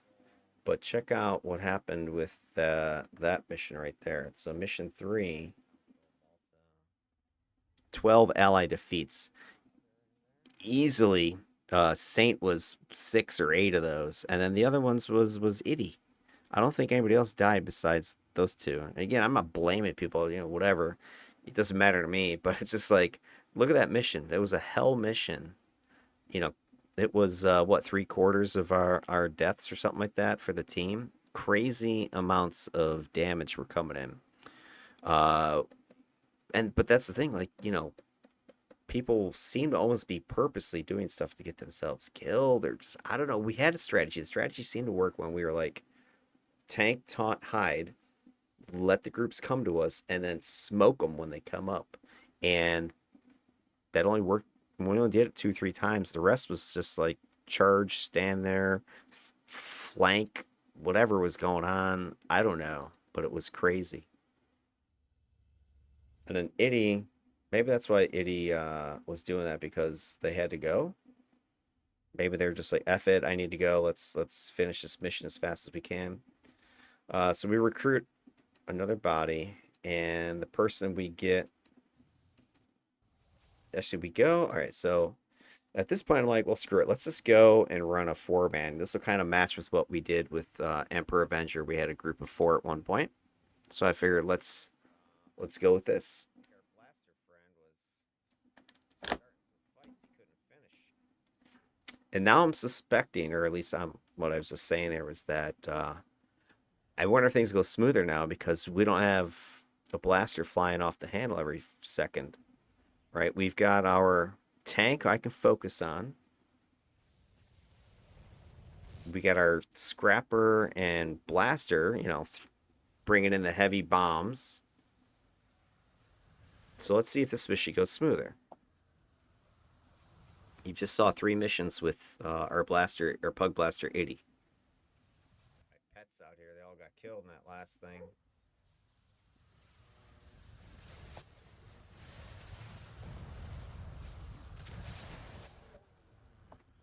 Oh, I keep meaning to tell you guys how to see if the cognitive confuse is working.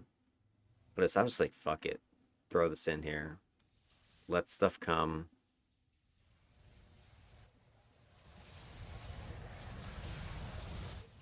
I think I just started playing a little more aggressive on this, a little more like I'll just alpha crap. Because I've got tons of powers that would let me not necessarily survive, but let me open up with something. So I'm like, well, let me try this instead of just playing so reactive. I'm like, let me be more proactive and start to. All right, there. You see it? Hold on. You just saw it. All right, now watch for the confused bubble around this guy's head. Boom. See that? The color? There. So it's got the bubbles of confusion, but they're not pink. They're that white cream color. That is your cognitive interface confused proc. So remember, I have that anytime any of my damaging attacks fire, they have a chance to proc like a Mag 2 confusion or whatever. And then I'm also running the hybrid control, which has the +1 mag on that. Now, that's not going to directly cause confusion, but if I throw seeds, it can boost seeds confusion. And then I've got this thing procking mag 2. So this is all by itself. My confused proc is fired on this crab spider long fang. So even though I'm not throwing seeds as much as I'd wanted to, I was getting a lot of these little dinger confusions happening throughout this mission, or throughout these missions.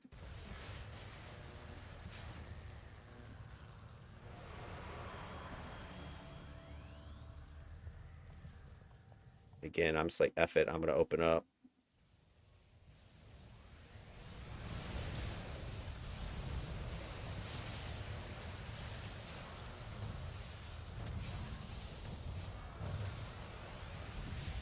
Crap, crap, crap, crap, crap, crap, crap, crap. Oh Yeah. no. Oh no. Yeah, I got mez for second. Took a bunch of range damage. Yeah, that was my first death. And it was just because I changed my play style. I was going more like, all right, F it, I'm going to open up attacks. I do my costume change. I hadn't shown you guys my my bunny costume yet.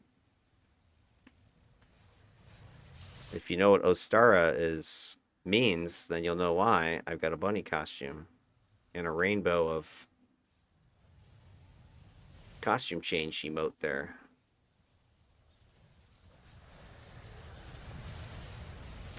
Go look up Ostara if you don't know.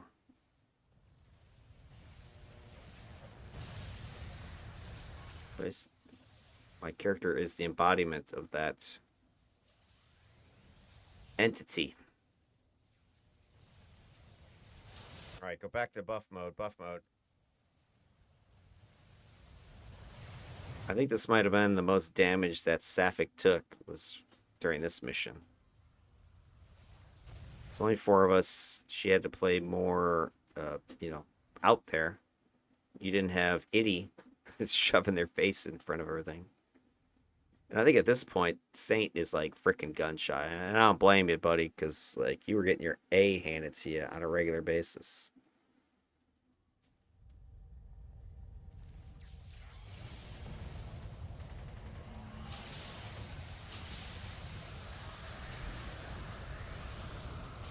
I hate when I need a heal, I gotta go find an ally to get it from.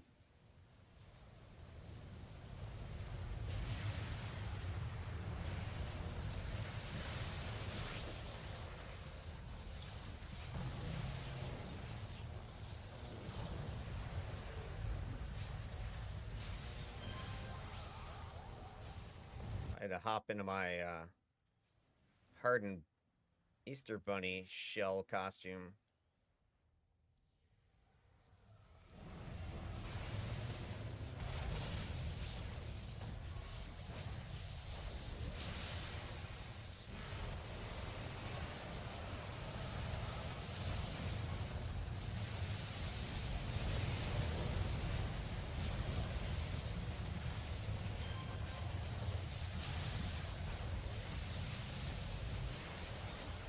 See, things are much smoother in this mission. I don't mean to like point fingers or whatever, but now that Itty is not conflicting with our tank, things are just moving more fluidly. I don't know Itty. And Itty, if you're watching, again, I'm not trying to trash you, my man or woman, not sure, but just with our tank, you were conflicting with that who's going first, who's doing what, and then it splits me as the buffer as to what I'm supposed to be doing, especially on a small team like this. You need more defined roles. I don't see why my And I think you were trying to fight above your weight, their weight class. when something like Voltaic Sentinel's not. Yeah, I just think that does make sense. I can target my tree, but I can't like do anything to it. Like you can't like Hit it with any of my stuff. right. But meanwhile, you have Voltaic Sentinel, but you can't do anything to that.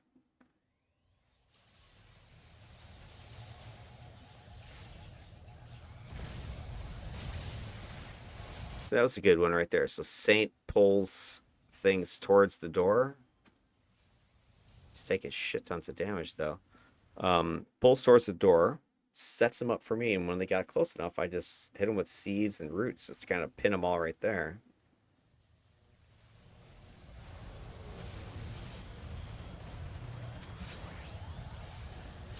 I mean, it sucks that Saint was kind of relegated to the position of punching bag.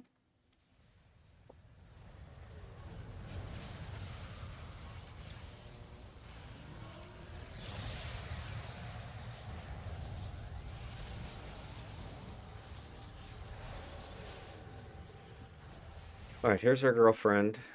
We go ahead and She is talk to her, beat her ass down, I think. to find her GM. And then we got to go find Polar Shift. This is a tip mission, by the way.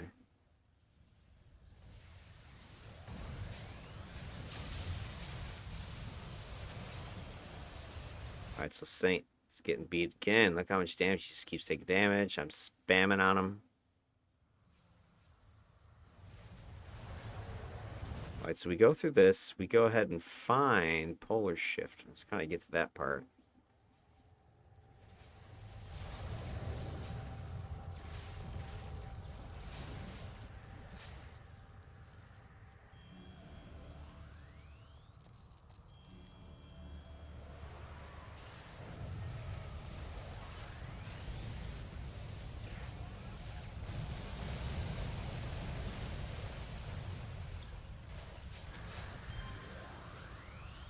I think those Fortunato Mistresses have tactics or something running, which I think it reduces or blocks confusion.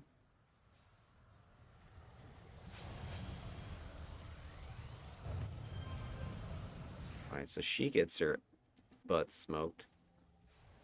Did you see how things are moving more smoothly? I don't know if. I mean, I died. I don't know if anybody else dies on this map. Maybe Saint once.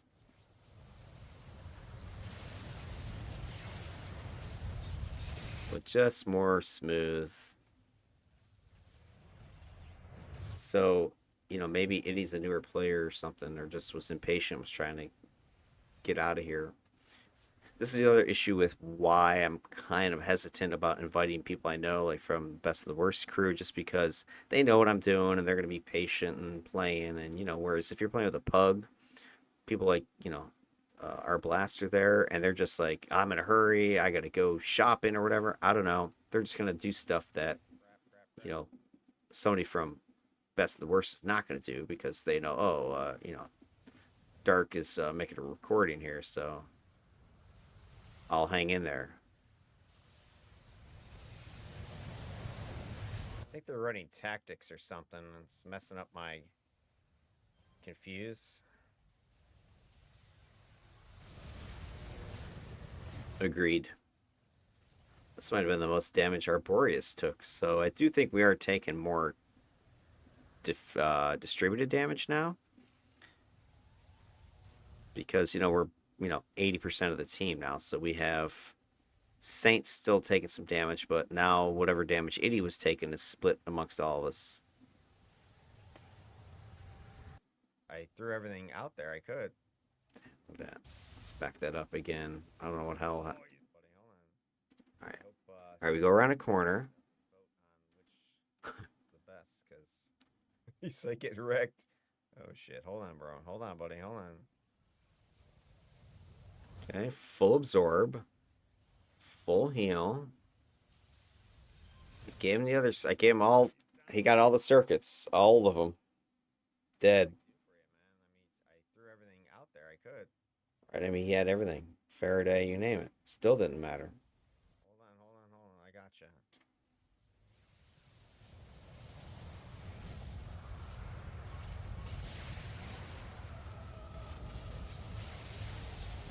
Now, that's something I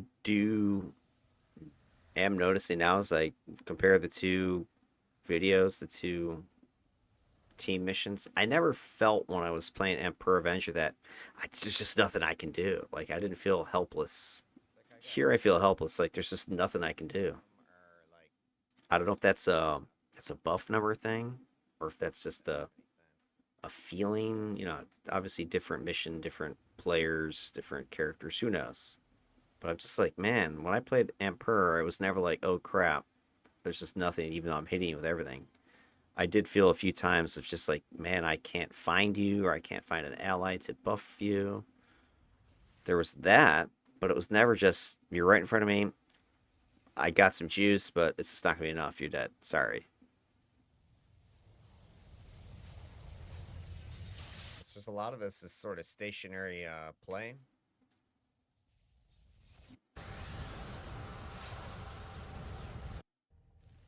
Combine. I think this is the. Again, this map got long.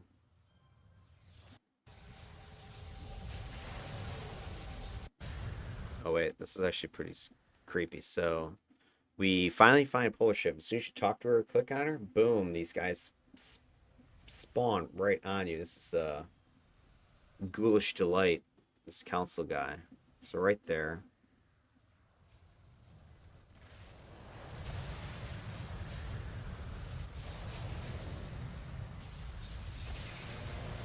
Boom, mission's done.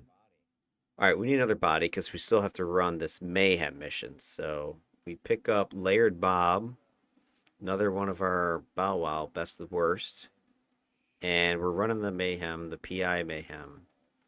And so the team follows my I don't want to say directions, but I said, hey, let's blow some crap up. Let's take out some of these cars, jump over the wall. Let's go find the Knives of Artemis first. Build some time. Hit the jail.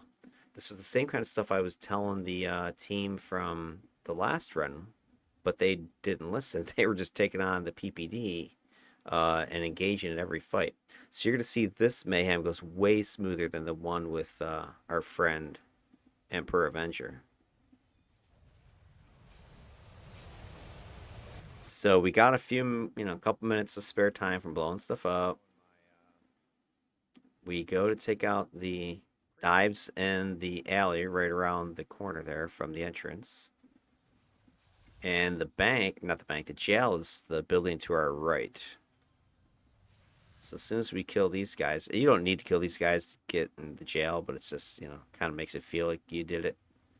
Because the way the mayhems work, there's these side missions that you can get the keys to by defeating the specific faction group, like Knives of Artemis in this case. And so when you defeat that spawn, you go ahead and get that group or that key for that side mission. I mean, look how everybody's just like, hey, let's blow some crap up. Nobody's trying to go out of their way to take out PPD. We don't need to. They're only worth 30 seconds if you defeat the PPD spawn, and it takes like 2 minutes, so you're wasting time. So let's go to the jail, take out the group here, and then we'll get, I think it's like 6 minutes or something. So usually it's a net win.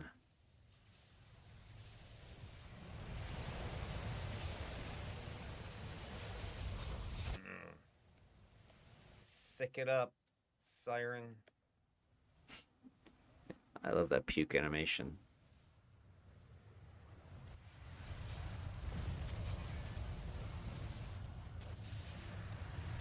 All right, so we go to jail here. We're gonna go and get. Oh crap! I died. Oh yeah. Let me see what happened. I remember there's coming up here. All right, so I threw seeds down the hall, but then there was more guys to the left. I'm getting aggressive, right? I'm like, F it, let's go. I forgot there was this many guys over here. I didn't realize there's so many guys. I thought my seeds had done more. Bam, bam, photon seekers. Ouchie. There's nothing I could do. I'm like dead. I got caught in the middle of that animation. So boom, dead for me. Got too aggressive. All right, now we're at the jail cells. You got to beat this group of PPD. When you do, that's going to give you the time, the bonus time. And in the cell is critical mass. Laird Bob, he must be like a boss. And then the other thing is, once Laird Bob joins us, things go super smooth. It was like the secret sauce, the missing ingredient. I don't know what his slotting was like, but he was vet level, whatever. I don't think he's like tier 4 or whatever, but was decent. Seemed to be decently slotted. Knows what he's doing. He's got incarnates.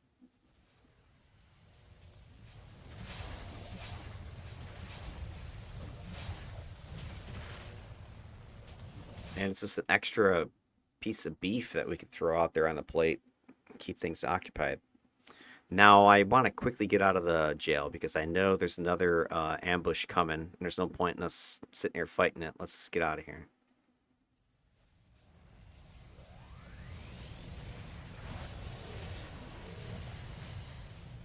So now we've got 3 beefcakes. That's going to be great because it just keeps a lot of aggro up front, and that's where I can do my work. And then Sapphic is behind me, able to throw out, her attacks and stuff without fear. So having layered Bob here makes a huge difference. I mean, we go through this mission like it's butter.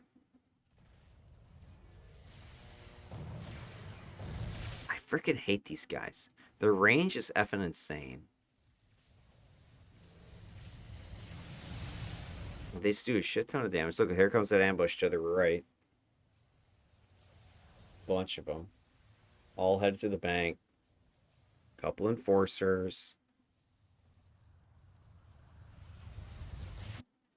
So we go across the street. Saint almost dies. Surprise. Not just busting your chops, Saint. Then we're gonna go around the corner here. So I want to get the key for the arson. And there's another group of Koa over there. There they are.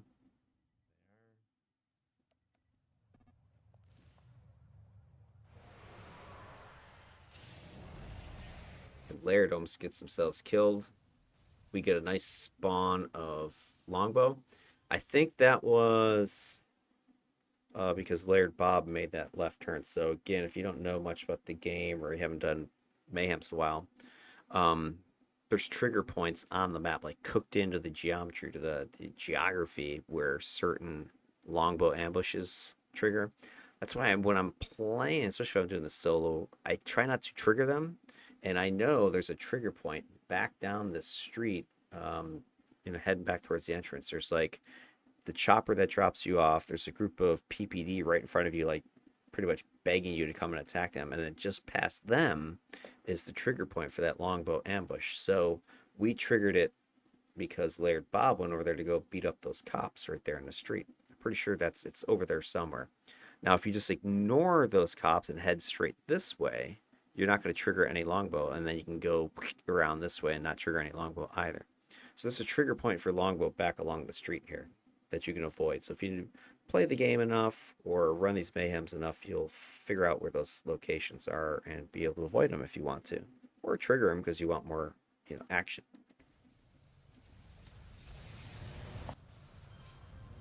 I mean, overall, this mission is fairly anticlimactic, you know? Because, you know, with those last few missions, you've seen us like fighting for our lives. We get Laird Bob, and again, I don't know what his slotting is, but he's obviously got a high level character here. I don't see any crazy incarnate stuff flying out of him, so I don't think it's that high. Come on down And I here. thought I checked him too, but I don't think it was. Bob, if you're watching this, let me know what your Knives. vet level was or what you were packing there. It didn't seem like you had lore pets and judgments and stuff. So, and they might have. I just said ask them at the start, you know, to not use a bunch of incarnate stuff. They can unslot their incarnates to make it a little more realistic. Laird Bob might have been our secret sauce.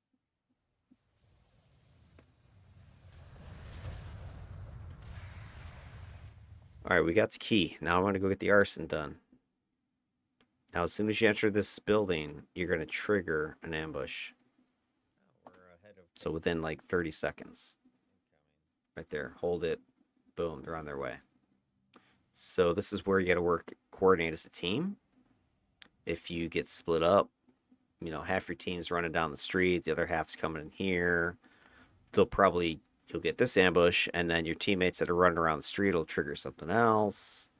You know, and then somebody gets killed, and you go to the jail. Then you start to break out, but then that triggers more ambushes.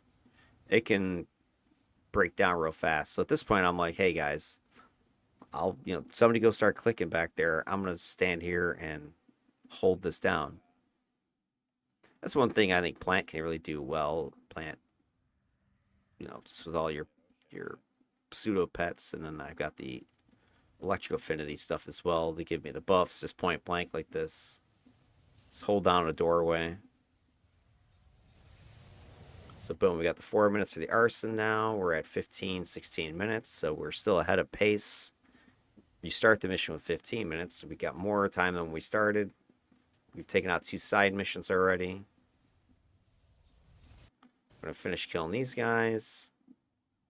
And then I say, let's just go across the street, because I know right across the street from that arson over here on the left, there's another group of knives. And if they're there, which they are, then we're gonna be able to get the pawn shop, which I love that. That one's my favorite side mission, the pawn shop. And notice I'm just hanging tight to the wall because I'm trying not to aggro the PPD. I don't need the PPD to start a fight over here. It's not going to benefit me anything. It's just going to cause delays, damage, somebody dies, whatever. It's not worth it. Now, if you got an ass kicking team at 8 and you want to just mow down everything, go for it. Horn shop.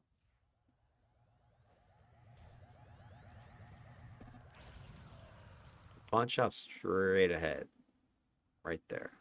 Now, it's a little bit tricky because you got this group of PPD here in the alley.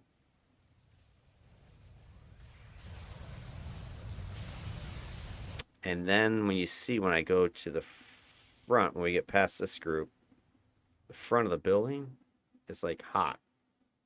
So I'm gonna blow some stuff up in the alley again. Always take a moment to blow stuff up because it can build more time. And you always need more time. I'm going in, guys. No, no. I think I was getting knocked back or something. I'm gonna go in here. Going in. Took a bunch of damage on the way. But we're good. Now at this point, what you want to do, kind of get up there so you can see, okay, stop right there. All right, so when you're on this pawn shop map, side missions, you see these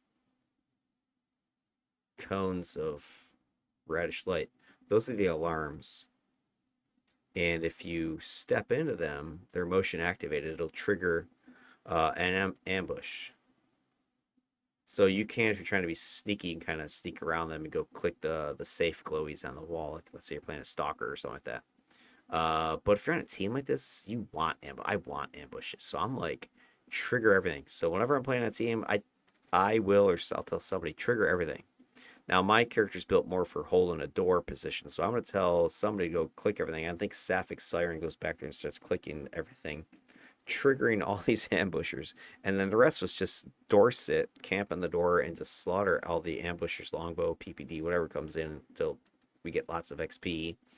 And we get all the time for this pawn shop. There's actually two sets of time you can get. There's the front group of safes you can click on that gives you a few minutes, and then there's the back hardened safes you can go into the very back room. That's another set of time. The back room's worth even more than the front room, and both of them will trigger additional ambushes as well when you complete it. So this is one of my favorite ones. Just love to sit here, trigger everything. Who cares? So they're out there blowing stuff up. Alarms are being triggered, and I'm like, guys, get in here. Shit. Because my pets are triggering.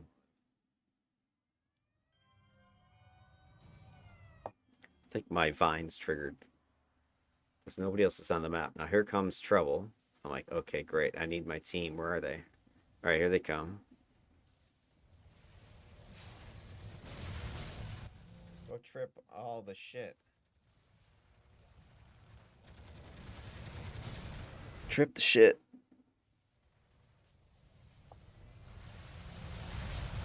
There they go. Come on in, boys. Got something waiting for you. So our Boreas and I are just like holding down right now. Sapphic just went behind us, is triggering things. God dang it. Freaking targeted the stupid.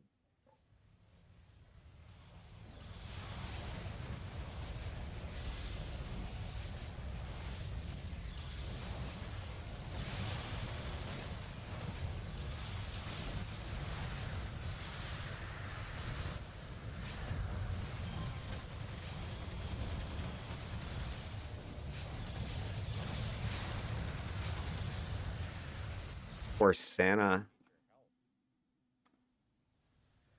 I think he was getting smoked on the way in.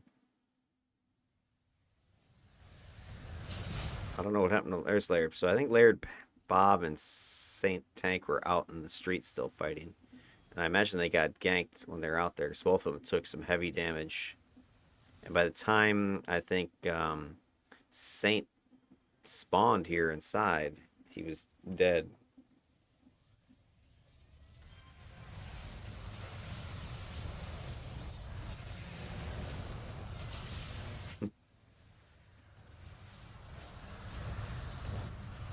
So we're just holding down this doorway.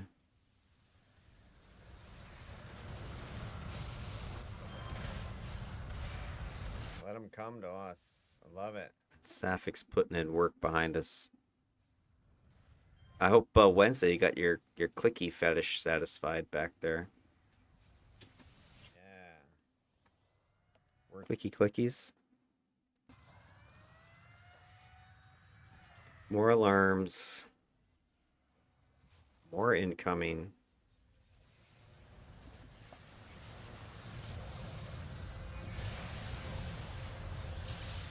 And then after this, I'm like, you know what? Let's just go to the bank because we've been slaughtering things, and we're like, oh, I don't know, hour and 45 minutes into the 5 missions. So I was like, you know what? Let's start wrapping this up.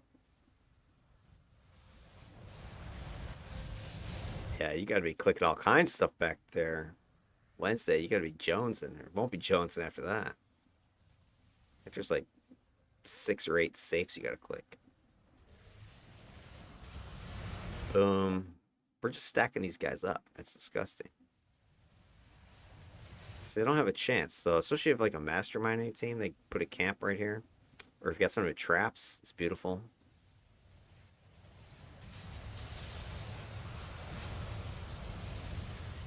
Freaking crazy in here right now. Boom, boom, boom. Just racking up. Now, by the way, when you take a look at the stats, you'll see that I think the Mayhem mission is one of the big differences between the two builds. Let me pause real quick and pull that up. We got. Yeah, here's the comparison of the two sides. You've got Emperor Avengers up top here. He'd gotten 136,000 damage output on his Mayhem. And then here for Ostara, similarly, was her largest output of damage. So it's like crazy when you do that mission. All right, let's get this to the bank then. So boom, we exit that, and we're just like skip it. Let's just get over here. And then I thought we were gonna have some incoming at the door, but we didn't. So I think what happened last mission with Emperor Avenger when he ran his is that one of the players must have went on the right side of the bank, and when you do that, you trigger longbow. If you come along that left side, the side that we were on when we took on those knives, that side's pretty clear. If you head up there, you won't trigger. So anyway, get in here, and we start taking care of business. Boom. Fight our way through. So I don't know if he. I don't think. But Tank. I don't think Tank died again, right? No, I think this mission was just smooth. You see how like. And we're just like moving through. I died just because I got a little bit aggressive at the jail, but we're just smoothly going through this. It also seemed that this bank was easier to get into than when I did it with Emperor Avenger. I just remember that bank had more targets in it or something. And then we all died because of the ambush and then the front door, if you recall. That mayhem was going fine until, well, I would say it's not going fine, but that mayhem was much just more dangerous than this one, even though we had 6 players versus the 5 here. But I think the quality of your player makes a big difference. These guys know what they're doing. I don't know if everybody on the team before knew what they were doing. We also have 4 out of 5 people haven't. They're level, 51 alpha incarnate, so that it makes a difference as well. Just so that we're not all fighting at plus 5, right? I think the team that we ran with Emperor Avenger and the Mayhem had only 2 incarnates out of 6. So here we go. It's the final hurrah, the final part of this mission. I just can't believe how much smoother it was with this last mission. Right? We essentially swapped our blaster Itty with our scrapper layered Bob, and it's like night and day. Now it's different missions, so that's something to be said about that. But still, it just seems a lot more comfortable play. You can definitely tell experienced players, and this team was experienced at this point.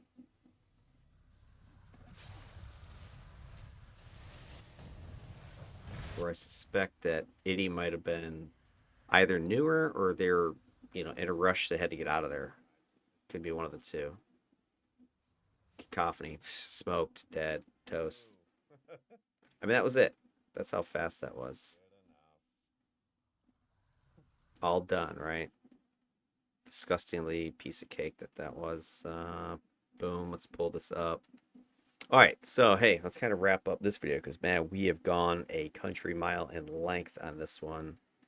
There's a lot to talk about, though, a lot to point out. So, hey, what happened with Ostara? Kind of wrap up analysis here. So, taking a look at it, we ran those 5 missions, was a total of 84 minutes. That was a few minutes longer than what I spent time with Emperor. He was, I think, 76 minutes. So, a decent chunk of change longer, but I think the missions were more involved. That Arachnos, that Malta map was 17 minutes. I mean, those are just like super long missions, 17, 19, 26 minutes. Actually, we spent more time on the Mayhem with Emperor Avenger. I think it was 28 or so.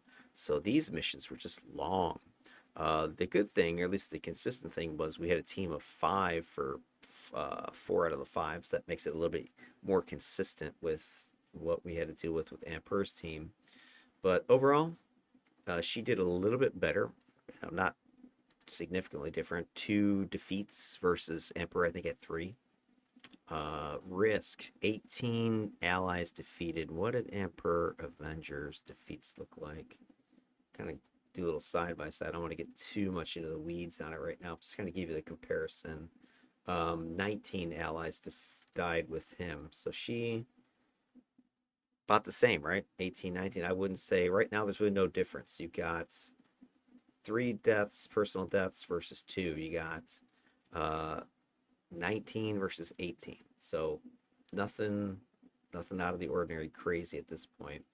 The lethality, the number of foes killed, this was actually probably the first big difference here. Ostara had 198. Let me change that number. She had 198 versus 207. Again, not huge difference. Okay, is that gonna make or break you on a team? No, a difference of about 10. Then the damage outputs were close. I mean, my defender had about 20k more, which I think you should expect that because defenders have a blast set that does damage. A lot of people poo-poo the blasts on the defender, but you know that's in a quarter million. I don't know. I don't have a blaster's set of numbers to compare it to, but just because a blaster does double that, that doesn't mean that your defender should just not blast. That's stupid, because then it means your blaster has to blast even more. So these people that are like, oh, defenders they shouldn't use their blaster, they're feeble or weak, huh? Why? That's damage. Damage is damage. I don't care where the frick it comes from, and it's more than what you saw with the containment and the not seeds confusion, but the creepers and stuff. I mean, both characters did a lot more damage than I kind of was thinking of. I thought they were going to do. We'll take a deeper dive on the numbers later, but like creepers was doing 27,000 total damage for the patch, 22,000 for the vines. I mean, it's huge. And then it had the proc. I don't know if that proc number is correct. I gotta double check that, but that seems crazy that chance for cold damage was 21,000. I need to double check that. That seems a little bit up there. 21,000? Like that chance for cold is like, see this? Yeah, this has got to be a typo. I need to double check that. I'm not buying that number at all. Cuz there's no way the chance for cold did more than the vines and stuff. I guess it's possible if it was procking multiple times, but this seems super high. So I'm a little bit suspicious of that. But the other numbers seem realistic. I don't see any crazy stuff going out there. You can see my cognitive interface that Psy was proccing give me damage. This is from the pet source, by the way. Then my own personal character was proccing cognitive as well. So I was proccing that there. Waylay was your other. That comes off of your hybrid control. You can get the waylay, get more damage. So lots of little damage here. Just surprised by how much damage that like fly trap was 46,000 for fly trap. That's freaking disgusting. Look at that 46k. The your mistress was putting out 23,000. So tons of pet damage. 148,000 versus the damage that she was putting out herself, which was 104. So based upon this, the pets were out damaging Ostara herself. Now I do need to double check this number. This could be a little bit suspicious. So even if I subtract 20,000 from this, it's still more, right? It's 128,000 versus 104. So your pets are out damaging you. Which I don't know if anybody. If that's not true. I don't think across the board controls. I think just in plant controls for sure, because just your stupid creepers are just going off. And this doesn't account for the damage that like the confused foes are doing to one another as well. That's a stat I'm not looking at, like the amount of XP or infamy that you would have gotten. Maybe that's something I need to look at. Let me know in the comments if you think it is. The rewards, because the downside of the confusion is that it decreases your rewards, the amount of you know loot you get. So it speeds up the mission. It's not going to show up on your stats here, but it should increase the speed. Which, by the way, we can kind of start to predict what will happen then if I were to run any other controller that didn't have confusion. Then this 84-minute time would have been even longer. I don't know how much longer. I wasn't throwing out that much confused, but maybe 90 minutes. I don't know, a few minutes longer. So that would have made these numbers all a little bit weaker comparatively, if you look at the rates of the two characters combined, which that's going to be kind of my grand finale comparison. We'll take a look at these actual graphs side by side and you can see for yourself. Damage taken, though, I think this was interesting that took a bit less damage. Or was it damage taken? 53,000 for the defender versus 47,000. So that's, 6,000 less. That's pretty significant over, 1,000 less. That's pretty much one whole health bar. Could have been because I had a tank with me, right? Could have been because I have creepers running around out there. You got confused enemies. They're not going to do as much damage. So I think overall, that kind of goes back to what I was saying in the build video for her, that I didn't need a whole bunch of damage shields and stuff like that because I had protection in other ways, especially just the pets and the multiple targets aggroing, taking stuff away from me. I probably only took as much damage as I did is because there are a couple times, especially mission 4, I was like, F it, I'm going to go in there and try to do something a little more aggressive. And you saw that I took a ton of damage in that mission 4 there, 12,000. Had I just kind of played it cool, I would have taken, closer to 8 or so like that. That Malta mission was pretty brutal too. But that was super long. So overall, I mean, they're pretty darn close, the two of them, as far as, she took less damage, but did less damage, which is then my final metric here that I want to show you guys is what I call the liability ratio. This is the ratio between output damage and input. So she was putting out 5.34 times more damage than she was taking. So liability as in she's doing more damage than she's taking, where if I flipped it around, you're having to bail her out every 5 seconds because she's taking a ton of damage. And then with Avenger, he was 513. So the numbers are getting real close. They're about 5 times more damage output than input. All right, he's doing more damage, but taking more damage. She's doing less damage, but taking less damage. How does it translate over to a team and support? I can't 100% say, but assuming the teammates are probably similarly getting that sort of ratio, maybe. I don't know. All right. Well, there you go. That's my initial thoughts here so far. Like I said, I need to plot this out.